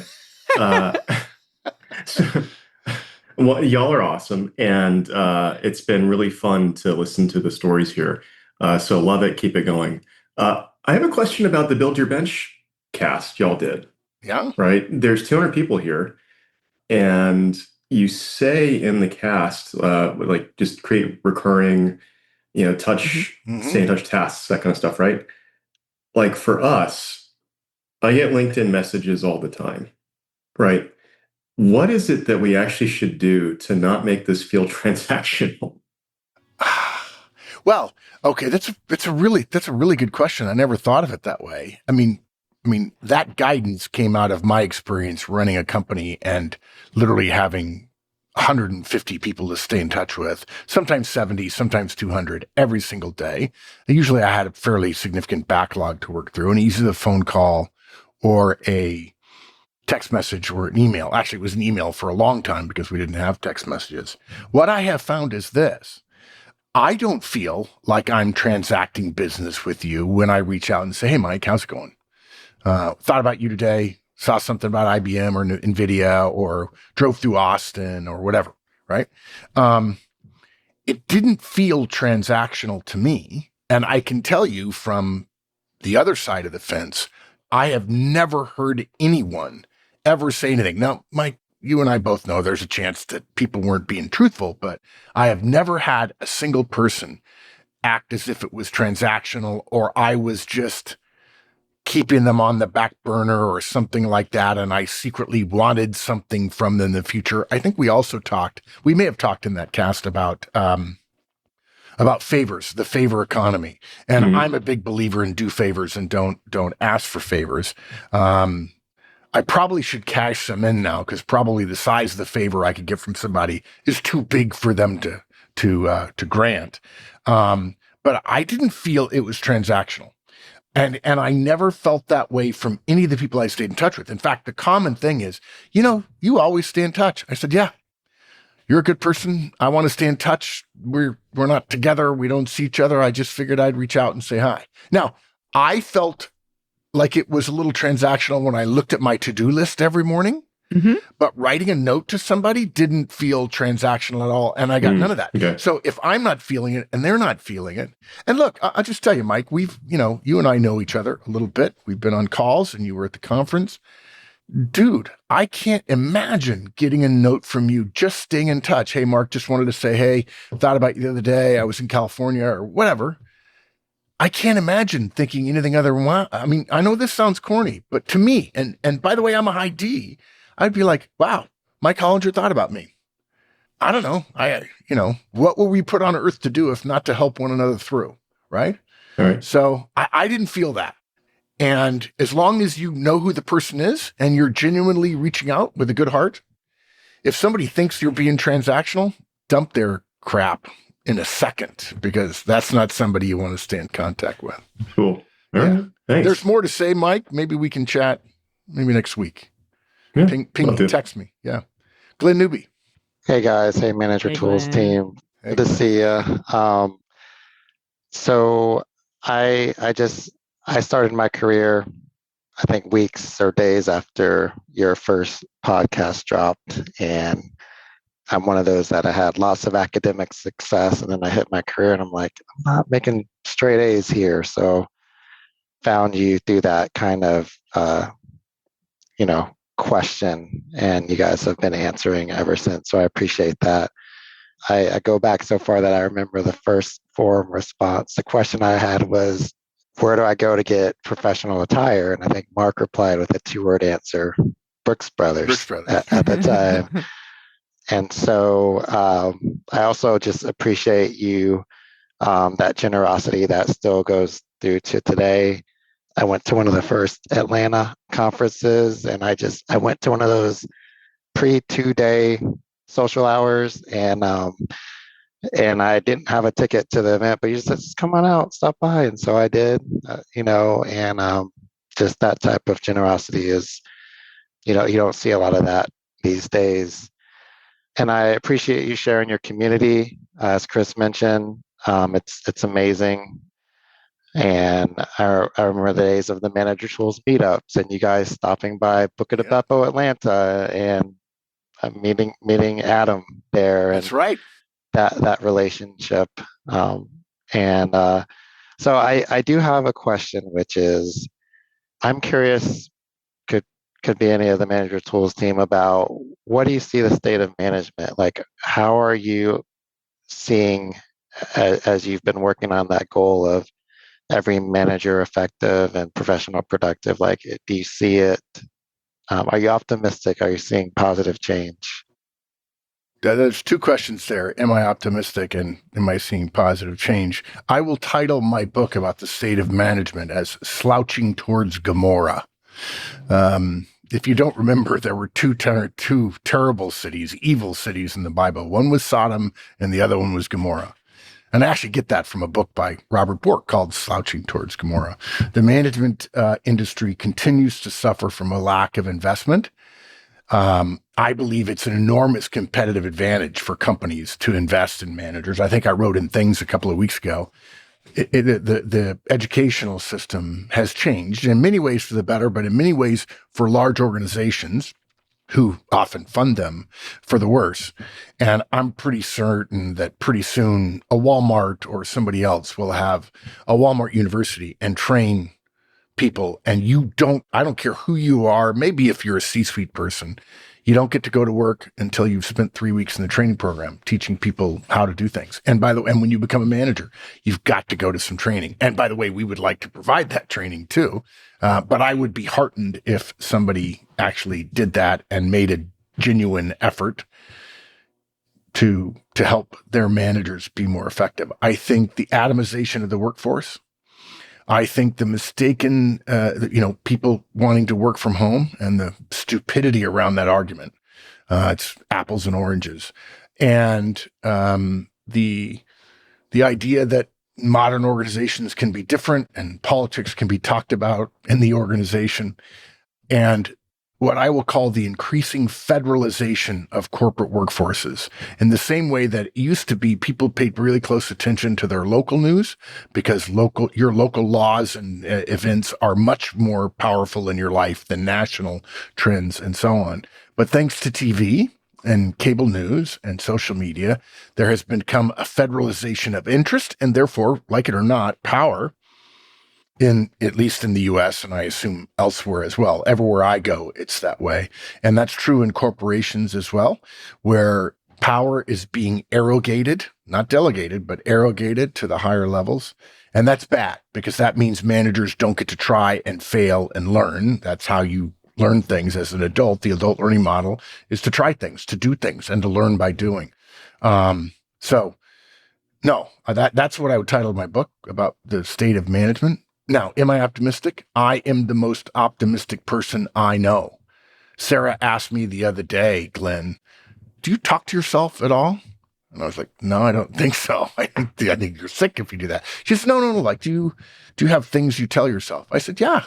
She says, what is it? And I said, it's going to be okay.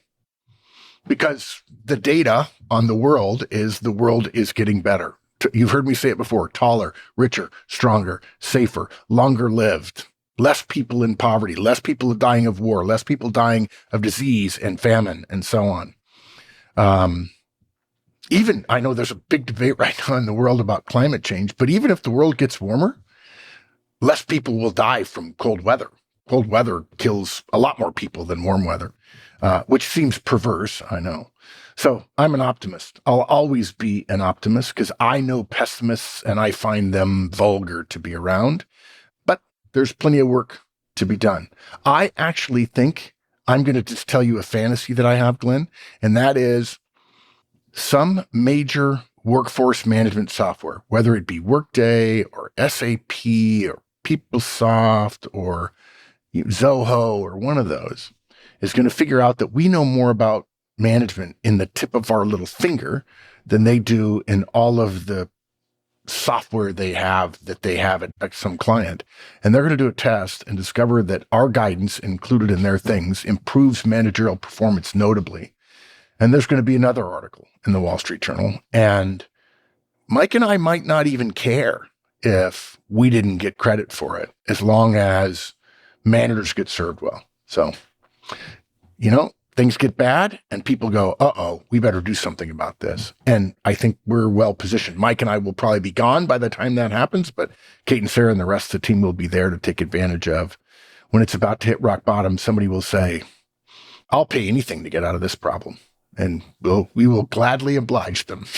Yeah. All right, Kunal, next. Hello, everyone.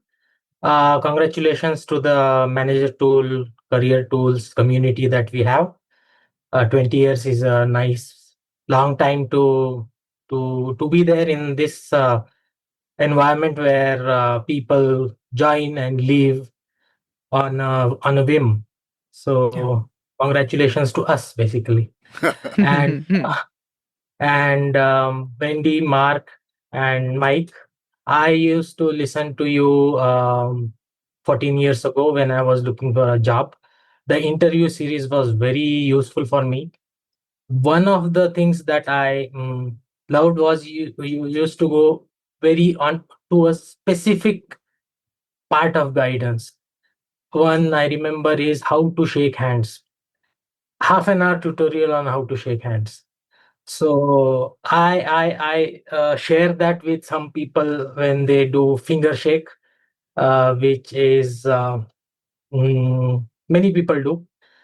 Other thing I remember is there was a quote about one of you getting fired and like, what are you going to do? I don't know about you, but I'm going to go home and have coffee, or some kind of a reply was mentioned. So that is what I thought about last year when I was laid off, and like everyone was stressed, and I was like, okay, I'll go home then. Bye-bye. So yeah, so it's not the end of the world that I learned a decade ago.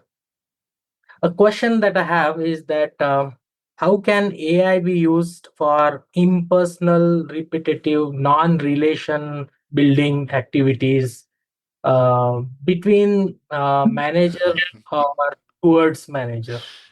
In my panel, Chris Hunt is sitting right below you, Kunal, and he's shaking his head like, yeah, it can't be done. On the other hand, two people to his right, Mark Thomas, my good friend and a chief technology officer, is also shaking his head a little bit. I don't know. Let me put it this way. Maybe, Mike, you want to answer. I'm not the guy to ask about AI.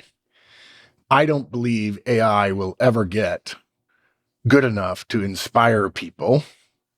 I think the only way people get inspired is through other human beings or through nature.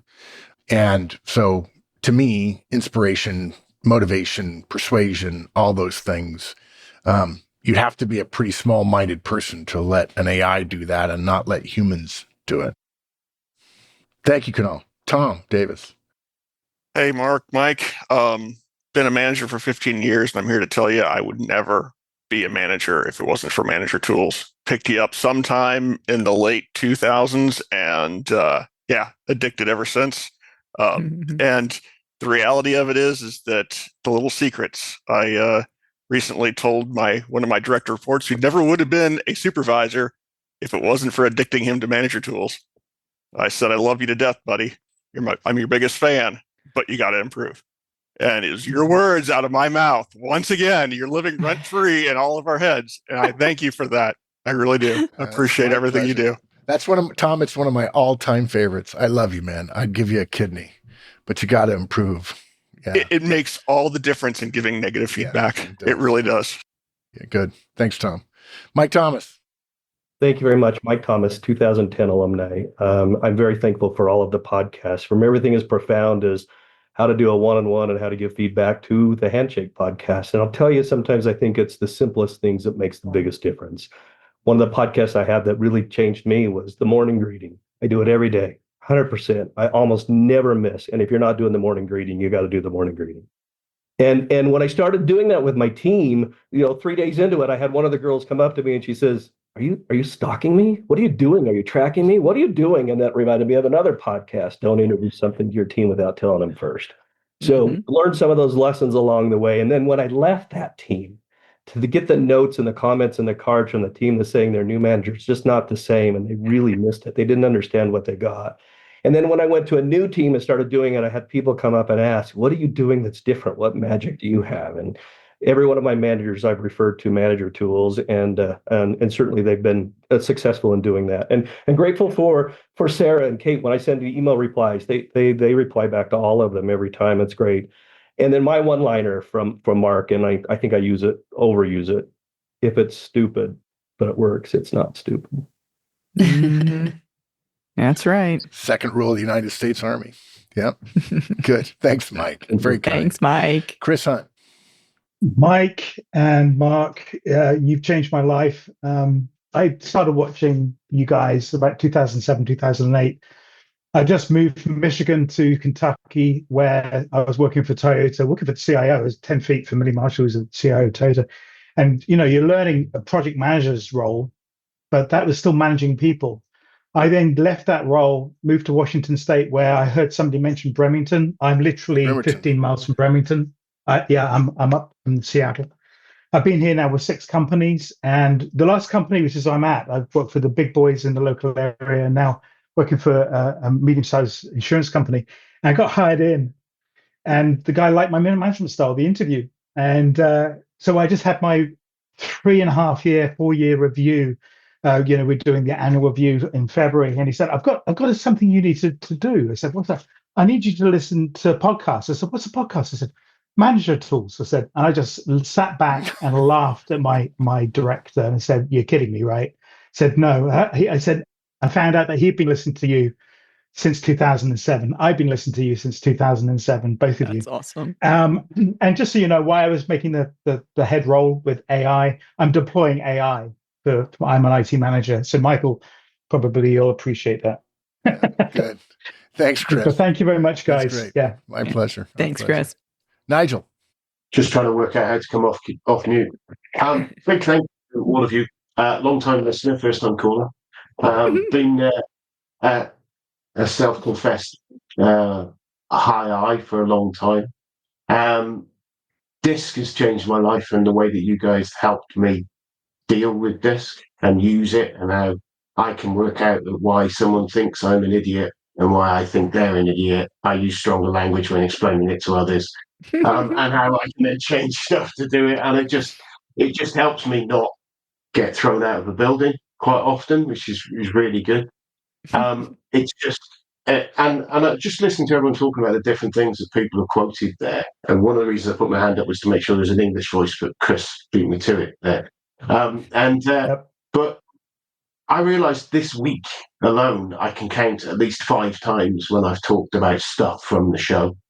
When I've been talking, even this morning, walking up as someone walking into the office and saying, "Oh, another day in the office." Yeah, but then we're making the choice. We've chosen to do this. We could be off playing golf, but we've chosen to be here instead. And just the number of quotes I use is just ridiculous. I realize how much half of my day is spent quoting one of you guys. I've got a quick question, and this is probably a horrible question to ask, but if you can remember, what would you, like Mark, anyone, what was your favourite episode, or the one you sat at the end of the recording thinking, that's big, that's going to make a massive difference to a whole bunch of people? The staff can tell you that I routinely, when I send the show notes out to people after I write them, and this has happened to Wendy too as well, I might say, this one's really good. Or I think this one's will be really fun to record. Nigel, I really enjoyed the juggling koan, because it was very different. We asked for audience input. I really enjoyed the case study that Dan and I did. And by the way, that was all Dan. I didn't write that. Dan did. I think he's the only person outside of Manager Tools who's ever written a Manager Tools podcast. I don't think that much about the Trinity cast. I know that's that's literally the fundamental foundation of everything. I really like Race Don't Chase. But there's basically two types of people in the world, Nigel. People who know Race Don't Chase and people who don't. I mean, it's when you explain it to people, they're like, it's just this incredible. Yeah. I really enjoyed the Handshake cast, and this is not going to make me look good, and I'm sorry, because I had known that for 20 years because I tested it, and I'm always amazed that nobody else figured it out. That as often as we shake hands, if you pay attention and you watch how hands get shook and so on, you'll figure it out. You could reverse engineer that if you want.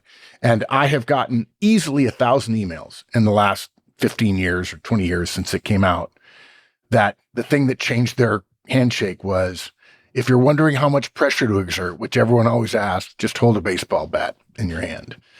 And people thought that I made it up, whereas I literally walked around my house looking for something that would feel the same as shaking hands. In fact, I might have been shaking Kate's hand in our house, like getting to get it right. So those are some that jump to the top of my mind. It's a real tough question, because I often send Mark goes, "Oh God, this is brilliant."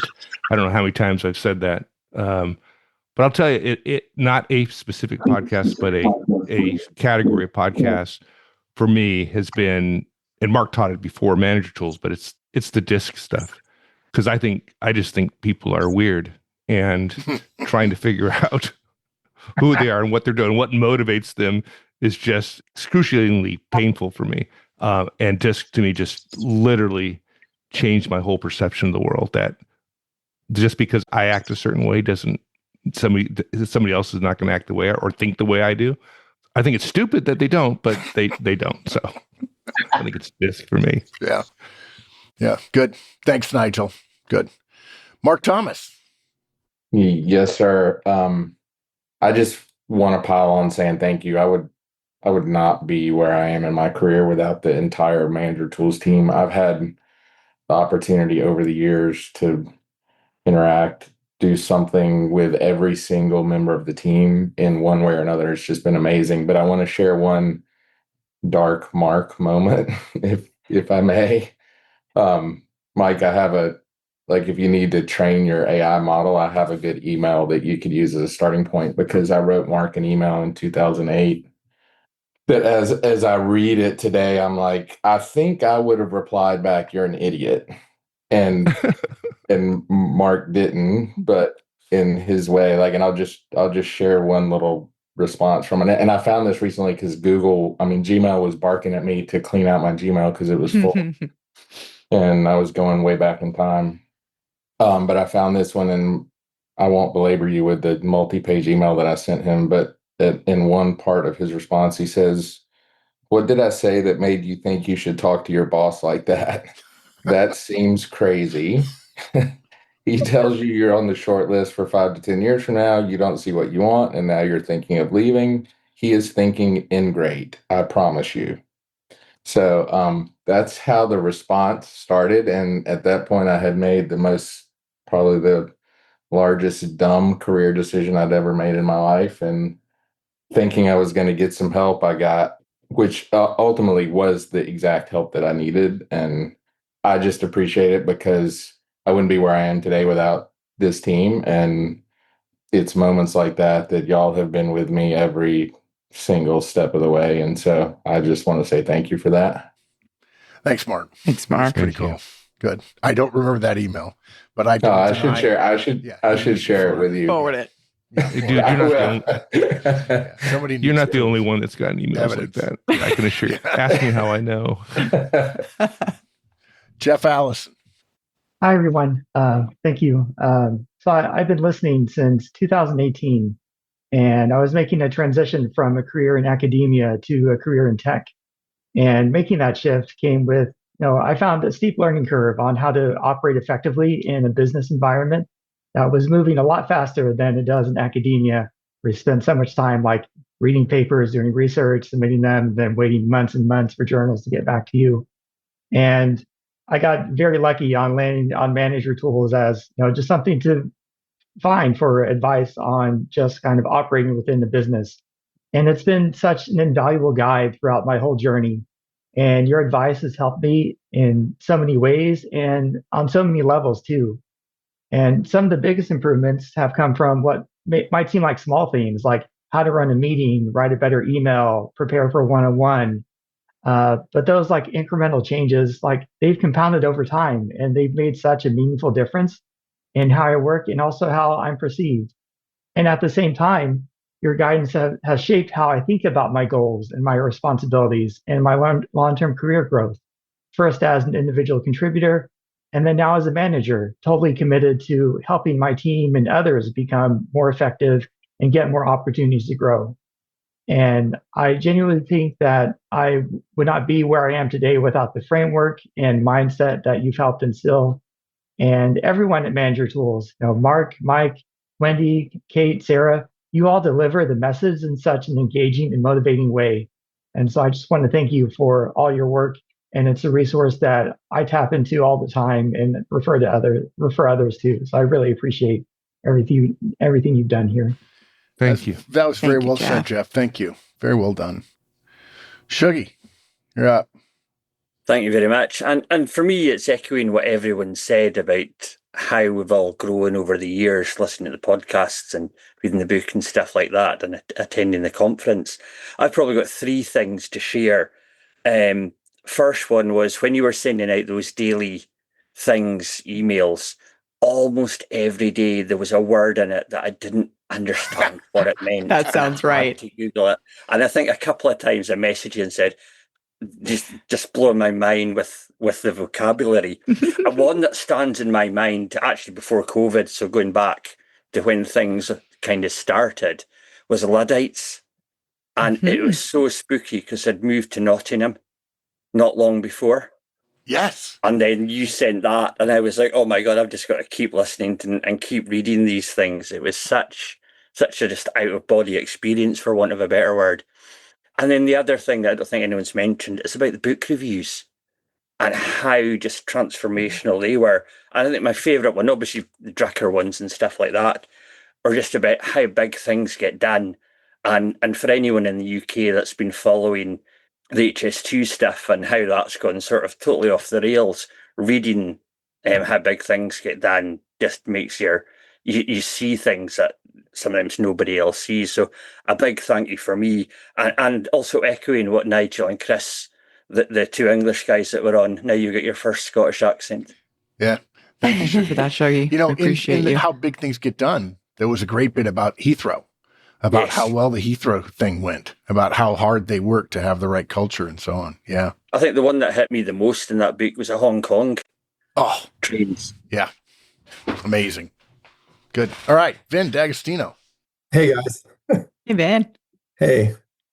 So, I mean, I have to say, as I said in the chat, I was young engineer, but I was lucky that I graduated at a time when a technology that I was able to embrace started moving forward, which is microprocessors. And so I moved through my career quickly, which made me a manager early.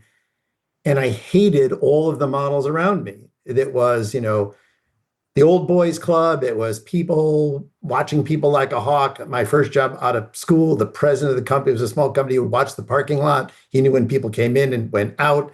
I was working after that for a division of Emerson Electric during the Chuck Knight football, regime. And everybody was it was by fear or by dollars, and nothing really mattered. And I'm like, I don't want to be that kind of manager.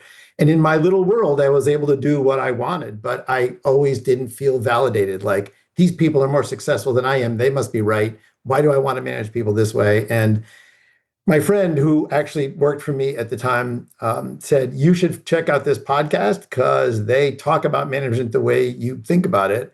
And I was hooked from the beginning. And long time listener, Mark, you probably don't remember the first time we met, but I finally was able to get to an effective manager conference when I worked in the Bay, and it was in Palo Alto, and it was one of the first ones that Kate did. So you were there sort of reviewing her.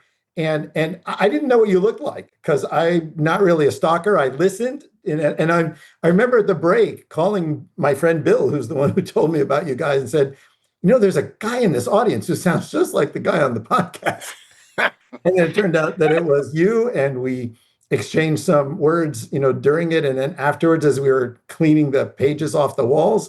And about 2 months later, there was a really bad Wall Street Journal, Harvard Business Review article that flew completely in the face of everything that we believe. And I sent you an email, and you immediately sent me one back and said, dude, I'm writing them an email right now. Yeah, exactly. There are so many things in life that have value in their domain, but you guys have value in the tentacles around it in other parts of your life. And I can't thank you enough for that. I came to the M conference. The first time I met Mike, we spent the entire night laughing at music jokes. We had just such a great time. The last M conference, Sarah was wearing Comme des Garçons sneakers. Remember this? Mm-hmm. Yes, I do. 11 o'clock at night. And I said, you're wearing Comme des Garçons? My son and I have it. I called him at 11 o'clock at night. He was sleeping. He woke up and answered the phone. It was a video call too. And I'm like, look at these sneakers. And I hung up, and she said, do you have any idea where your relationship with your son falls on the relationships with kids? At 21 years old, living alone, he took your call at 11 o'clock. Yeah, 11:30. Yeah, 11:30. Yeah, I mean, the perspectives outside of business, which is what you bring into business, are the things that have helped all of us so much. And I can't thank you enough for the time spent, the great relationships, your graciousness with everything. So, dude, all dudes, thanks. Thanks, dude. Thanks, See you in man. September. Yeah, and October. Yeah. Matt Becker.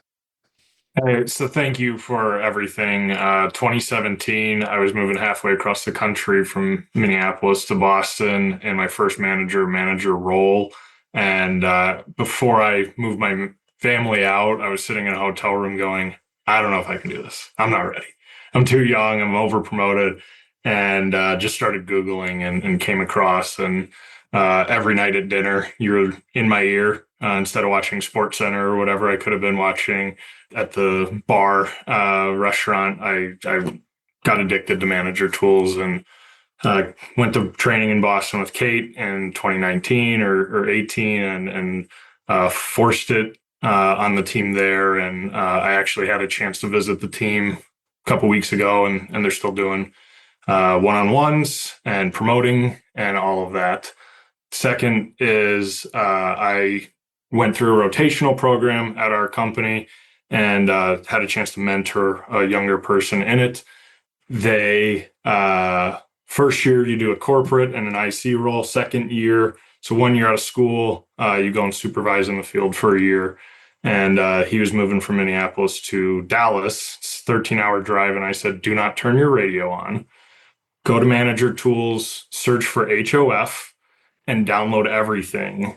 And by the time you get to Dallas, you're going to know what to do. And I'm happy to report yesterday, he actually graduated from the program, finished his 1 year rotation, and 90% of his presentation was about people, one-on-ones, promoting, sending them to additional training, hearing people at an individual level and getting them the development they need. And so you have second, third generation. So thank you for all of that. In addition, love all the quotes. I find myself using them unattributed most of the time, but would love a little PDF of them if we could all collectively put them together and help out. I'll post that up at my desk. And then also the response, the speedy response and professionalism and appreciation from the MT team. Wendy will miss you, but everybody's great.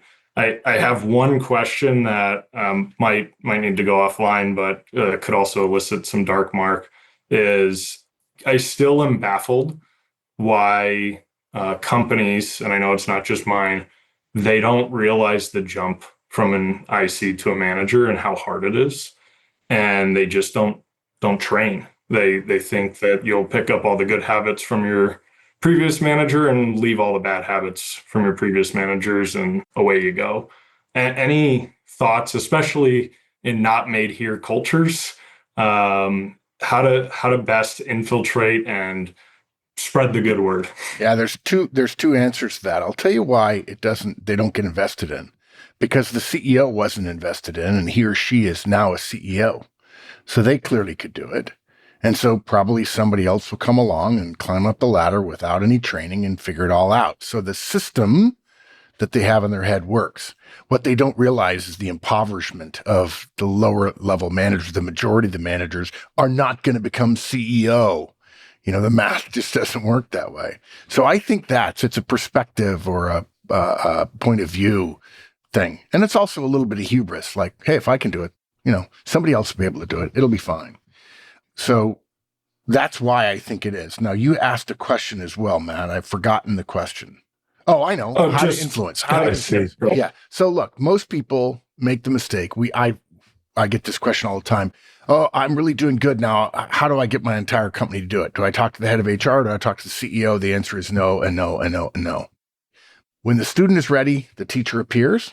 So what you do is you keep your mouth shut. Now, you keep your mouth shut and you do your job and you improve your results and you improve your retention. And people say, my boss is a really good guy. She's great. You know, I really like working for her. And the word gets around. Okay. Rather than trying to go proselytize and convince people. And again, when the student is ready, and when the student is not ready, they won't see you as a teacher. When they come to you and ask, that's when you strike and you say, well, look, I can tell you exactly. It's dead simple. It's not complex. It's not complicated. It's not expensive. Hell, it's free if you just want to listen to the podcast. But yeah, I use this stuff called Manager Tools. And of course, people will say to you, and I've gotten this email too, why didn't you tell me before? Dude, I don't want to be like pushing my stuff on you. Yeah, I found a really good resource, but it took me a while to get good at it. And, you know, I figured if you really want it, you're fine, doing fine. So I didn't tell you because you didn't ask, you know, just like that. And then when you get promoted, this is the other thing that I don't understand, Ben. It's so frustrating. People don't understand that if you have subordinate managers, your role power is the ability to speak for the CEO. And what that means is when you say to your subordinate managers, we will all be doing one-on-ones, feedback, coaching, delegation, running meetings a certain way, skip levels, town halls, the whole thing, performance reviews, we're going to do all of it the same way. And they say no, you say, sorry, dude, it's not negotiable. You work for me. The management system is a system that is respectful of the chain of authority. You're their chain of authority. And so, yeah, if for subordinate managers, you simply insist on it. And if you're wondering how, just put it in their performance review. I mean, just say it's going to be a metric in your performance review. And I don't like throwing around the idea of using role power, but if the role power is used in the service of creating relationship power and trust, I think that's a pretty good trade-off. So I would not try to go sell it upwards in the organization. I would just be so good that they can't ignore you. I can't remember which famous person said that. Be so good they can't ignore you. And persuade by output and results rather than by PowerPoints or meetings or trying to convince people. That's what I'd say. Thank you. As a high D, I needed that. Yeah, good. Thanks, Matt. Drew, Ross. Good to see you, Drew. Good to see you too. It was Steve Martin, by the way. Yeah, all gratitude from me for you guys. You've been with me for the whole 16 years of my career. So everything from getting my first job to bouncing back from being fired to getting promoted. So just all gratitude from me for you and the whole community, helping my team get new jobs after layoffs. My question is for Kate and Sarah and how it feels to run an organization with a mascot. How it feels to run the organization with the mascots? Is that what you said, Drew? An organization with a mascot. Oh my gosh. Nice. I mean, I love it. I love it. I think that there's huge value in having Mark and Mike here. One, you guys spent so many years with them before we even showed up on the scene. So we have this community of people who clearly loves Mark and Mike. Also, though, I feel like someone mentioned when we were doing the actual podcast itself, that they retired. My favorite part is they don't have to be involved in the day-to-day operations of the company, and they get to just do the fun stuff, like the fun stuff. I get the sense that they finally get some freedom to do the stuff that they can actually geek out about, like Mike and the chatbot. Like he gets to actually like play with the technology again. It almost feels to me like it's fun. They still want to be involved, and I like that. It is absolutely still fun. It's a hoot every day. I could play golf. Would rather do this, which is really seriously saying something. I really like golf. So good. All right, Yuri. Thanks, everyone. Such a joy to be here. I was introduced to Manager Tools by a good friend of mine about a decade ago, and been a huge fan ever since. My career started. I became a supervisor very early on in my career, straight out of school, as an immigrant of about 5 years in the country. And imagine being an immigrant, supervising people in a different culture, and the first professional job. And looking back at my 25-year career now, I just realized how lucky are the people who have good managers, and how lucky are your direct reports that all of your direct reports who listen to Manager Tools. I happened to have a good manager earlier on in my career who, at that time, Manager Tools did not exist. And he was a Manager Tools manager on an instinctive level, doing one-on-ones, doing feedback, coaching, delegation, that gave me a really good jumpstart in my career and really helped me survive my early supervisory days. I'll never forget the moment when I was stressing out about backing someone up on the project, doing some work that I didn't understand very well. He came into the office, brought me a Snickers bar, sat down with me. How you doing? Doing okay. You're all right. You got it. You'll do fine. Just never forget that moment, And it still amazes me how up to this day, companies, especially large corporations, can't get this thing right. Just a year ago, I was at a manager training, another one of those corporate trainings where they bring supervisors from around the company, and I just got about reprimanded for, going crazy. But what are you talking about? This is all nonsense. You got to listen to Manager Tools, coming up to talking to HR leaders about, hey, go listen to Manager Tools. What you're saying here is not right. That's how it goes. But I'm yet to meet a Manager Tools fan in the wild. So far, it's mostly remote, but nonetheless, I have you guys. Question: how on earth did you come up with how to handle the body odor podcast? Yeah, well, so Yuri, I get that question a lot, actually. So what happened was years ago when I was a consultant and training people on management, people would come up to me with their problems and say, hey, you seem pretty smart. What should I do? And every month, I got a question about body odor. And I told them, look, I'm really not going to answer that because I don't have any data. I've never faced it. I've got some theories. I've got some principles that I could boil up into some activity, but I'm not going to do it. But what we did was we tested it. We came up with some various ways, and then every time, and people would come up to us and say, hey, one of my guys has body odor. What should I do? And so we tested it. We gave different solutions to different people for about 4.5 years until we reached, I think there were a couple of hundred people. And it was overwhelming that the approach of calling it, what do we call personal scent, as opposed to body odor, because body odor has negative connotations, whereas everybody has a personal scent. And it just worked so much better. And that doesn't ring true for me as a person, but it completely rang true for me as a management consultant wanting to have data, because every time I'd ever listened to a management consultant or coach or trainer or before, and CEOs who wrote books and went on the speaking tour, they were always telling everybody what worked for them.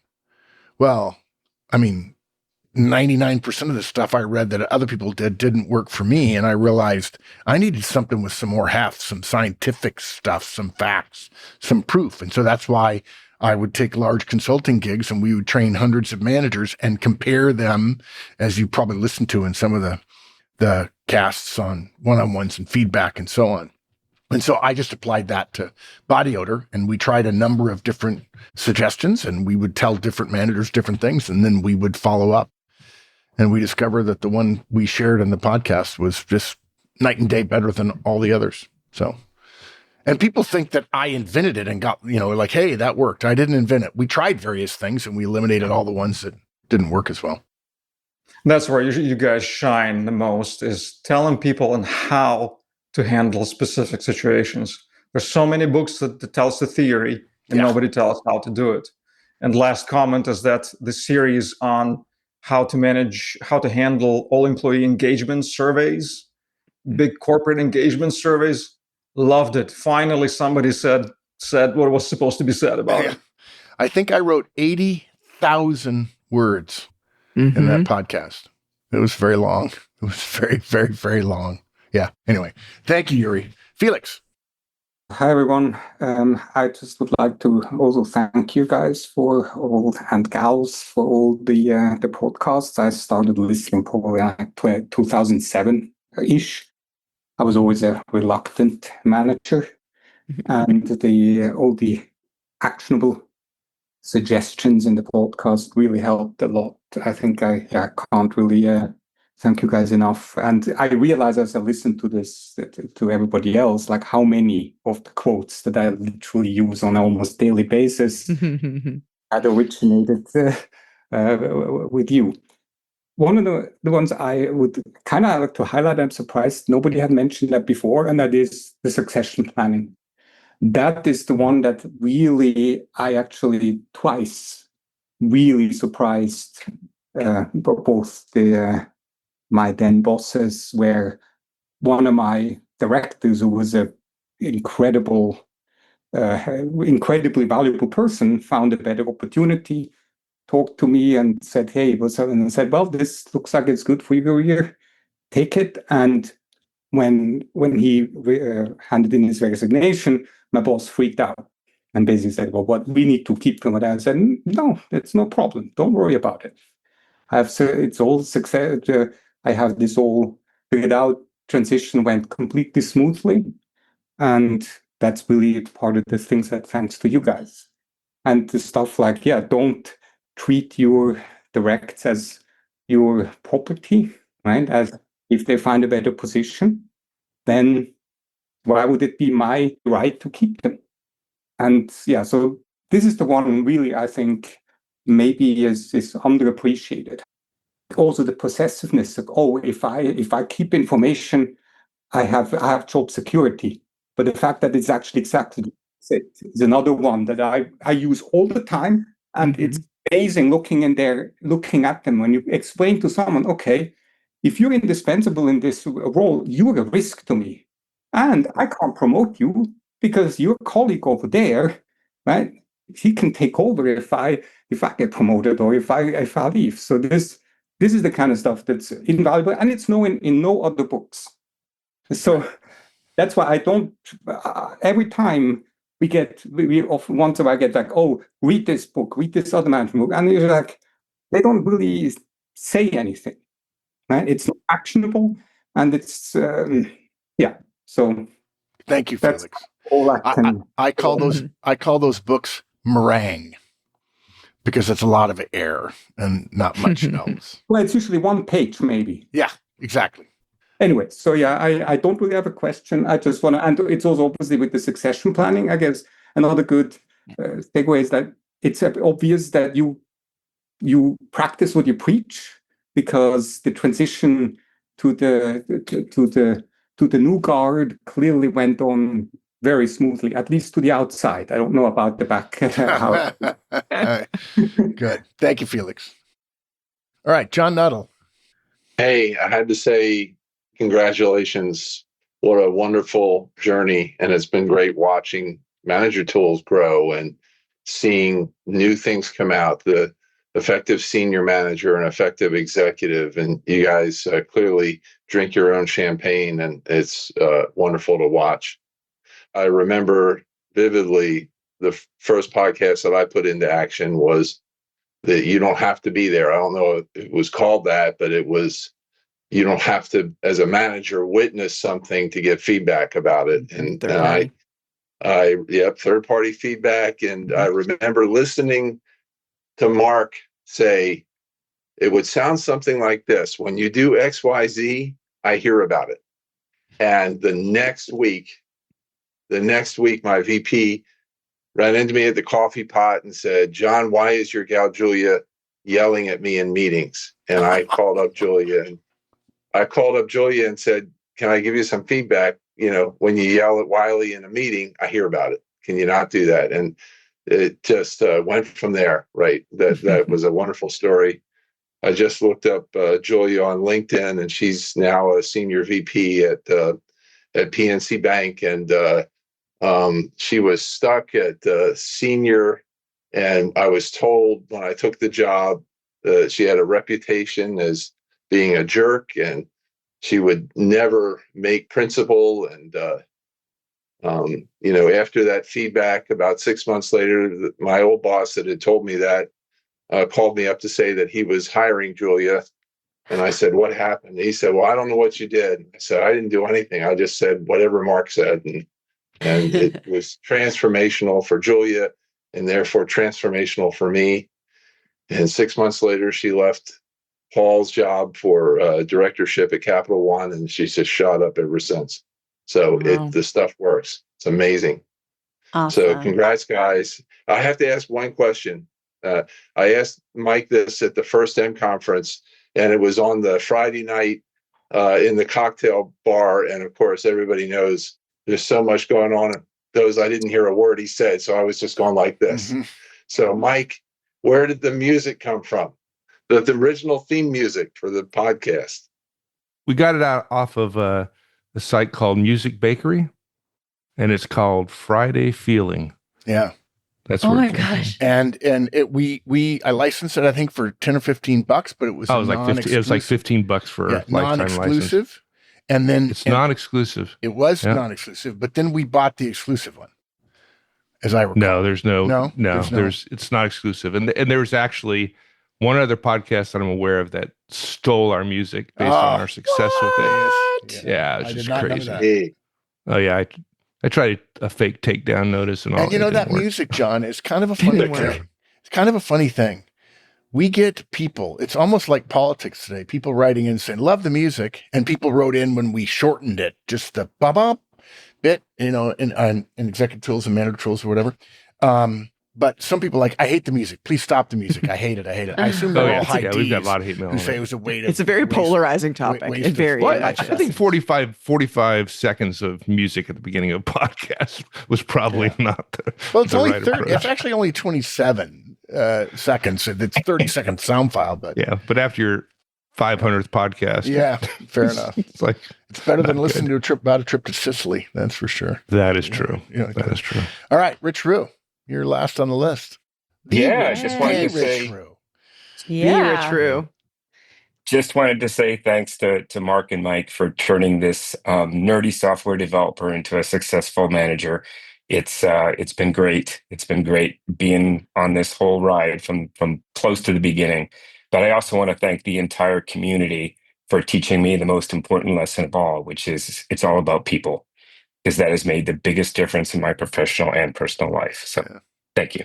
Thanks, Rich has a part in a modern MT story. First, Rich works for Esri, who many people have never heard of, but trust me, if you pay attention, they're a very significant force in their industry. And we have MT community member named Dan Kligerman, who lives in Toronto, who decided to leave his job at Rogers, I think, the big telecom provider. He was a very senior guy. I thought TELUS. Oh, TELUS. You're right. Thank you, Sarah. TELUS. And he left, and he hired me to be his executive coach during the transition, which he should not have, because he's such a high I. He had so many friends. He had so many people to call. I just took him through a lot of practice interviews. As it turned out, he met the owner or the principal of Esri Canada. And recently, I had told him about Rich, and so Rich and he connected, and they sent me a picture of the two of them. I assume that was at headquarters? Were you at headquarters? And so he was down there too? That was at a conference in March. Yeah. Okay. So it's a small world. I wouldn't want to. Yeah, it really is. It's a small world. Yeah. Mm-hmm. Rich, thank you. It means a lot coming from you. Did we meet at the San Antonio conference? That's my recollection. No, we met at Dulles. Dulles. Conference It was number Dulles. 1. Okay. Yeah. Yep. You put your phone number and email up at the top. Yeah. And said, everyone call me. Yeah. And I did. Best decision ever. That was the last time I did put my phone number up in front of a group of 100 rabid fans. Yeah, good. All right, folks. Yeah, we're well past our 90 minutes. Thank you all, those of you who made comments. Hey, Michael Ozan. Michael Swinson is on the call. Yeah, he And is. Now we can connect No to the way, I face. didn't He's see right that. there. And he didn't say anything? He didn't say anything. nerve. Michael The nerve. Swinson is famous for being the subject of Solution to a Stalled Technical Career. And I'll tell you, I remember he is very not. clearly. He absolutely was not. Sorry, dude. What? What? He was not the subject of that. He wasn't. No. No, he wasn't. He definitely was not. Yeah. Okay. He knows the person. Oh, okay. He That's knows how the it's person, related but he then. was not Okay. the guy. He Okay. was not the guy. Sorry, Michael. He is the guy who did not take my guidance about don't give negative feedback to your spouse. Yeah, He's that guy. I still have the scars from that, and I still tell the story. And I tell the story. Every guy in the group is just like, and all women are just going, "Oh, you did what?" You know. But to his Pretty- credit, he is still married to the same wife. So Yeah. Yeah. yeah. Well, we have other podcasts for that help. Yeah. I'll tell you something, folks. Michael Swinson is, I've known Michael as long as I've known anybody in my life other than maybe David Hoyk. Michael is one of the nicest people you will ever meet. It doesn't sound complimentary today, but from my parents, they would say about Michael Swinson, he's a sweet man, that he's a good, kind-hearted gentleman, raised a big family. He and his wife are great together. He's just Bullied a lot. but, yeah, and he's one of the rare people who's helped us present at a Manager Tools conference. I remember in the basement of a Chicago hotel, and he was terribly hot. And yeah, he's been with us for a long, long time. I went back to look because I couldn't remember, and it was almost from the beginning, if not the beginning, all the way to 2012, I think. Yeah. One of the questions in your timeline, I was expecting you to talk about when you went international, and I remember the Amsterdam conference that we went to. Yeah. And since then, how many international gigs have you done over the years? I mean, you probably lost count, but It's been 15 years, probably 50. I mean, Australia, China. Mm-hmm. We do at least 3 a year overseas. Frankfurt, London, Amsterdam. Yeah. And client stuff. I presented in Paris, right? Mm-hmm. We've been to we have a conference. Haven't we had a conference in Prague? Yeah, I was in Prague. Yeah. A lot of I stuff don't- in I know people- Australia. Yeah, exactly. Australia. And boy, Trevor Woods hired us, and we've been there several times for Trevor and other clients as well. Yeah. We've been to Canada. We've been Up to until- Canada. up until he left Ferrari, I would get Christmas cards every year from Piero Giorgio. Piero Giorgio. Oh, Giorgio. There's a brand new Ferrari, Yes. that you're with, so. That was a brush with fame for us, that the head of technology for the Ferrari Scuderia F1 racing team was a Manager Tools fan. So Yeah. Yeah. And then he went to Ducati, I think, or whatever the motorcycle. Yeah. Yeah. So The one foreign country you haven't been to is Alabama. Yeah, there are Swenson- just some things we won't do, no matter how much we like our There's a community. line. There's a line to be crossed. I was telling Amanda the other day about that dinner in Amsterdam when everyone kept falling down the stairs Oh, at that restaurant. Five 'Cause those Flies. Oh, yeah. Five Flies Those where stairs were everybody killer. they were so bad. They there was a restaurant in Amsterdam, y'all, that the building is hundreds of years old and Yeah. the stairs are not level and not flat and very tiny. And we sat upstairs in that restaurant and just watched, 10 people fall down the stairs. Just everyone going down them fell. It was Yeah. it was ridiculous. ridiculous. Yeah. Yeah. It also has Rembrandt etchings in it. It's a big deal restaurant, but watch out for the stairs. Yeah.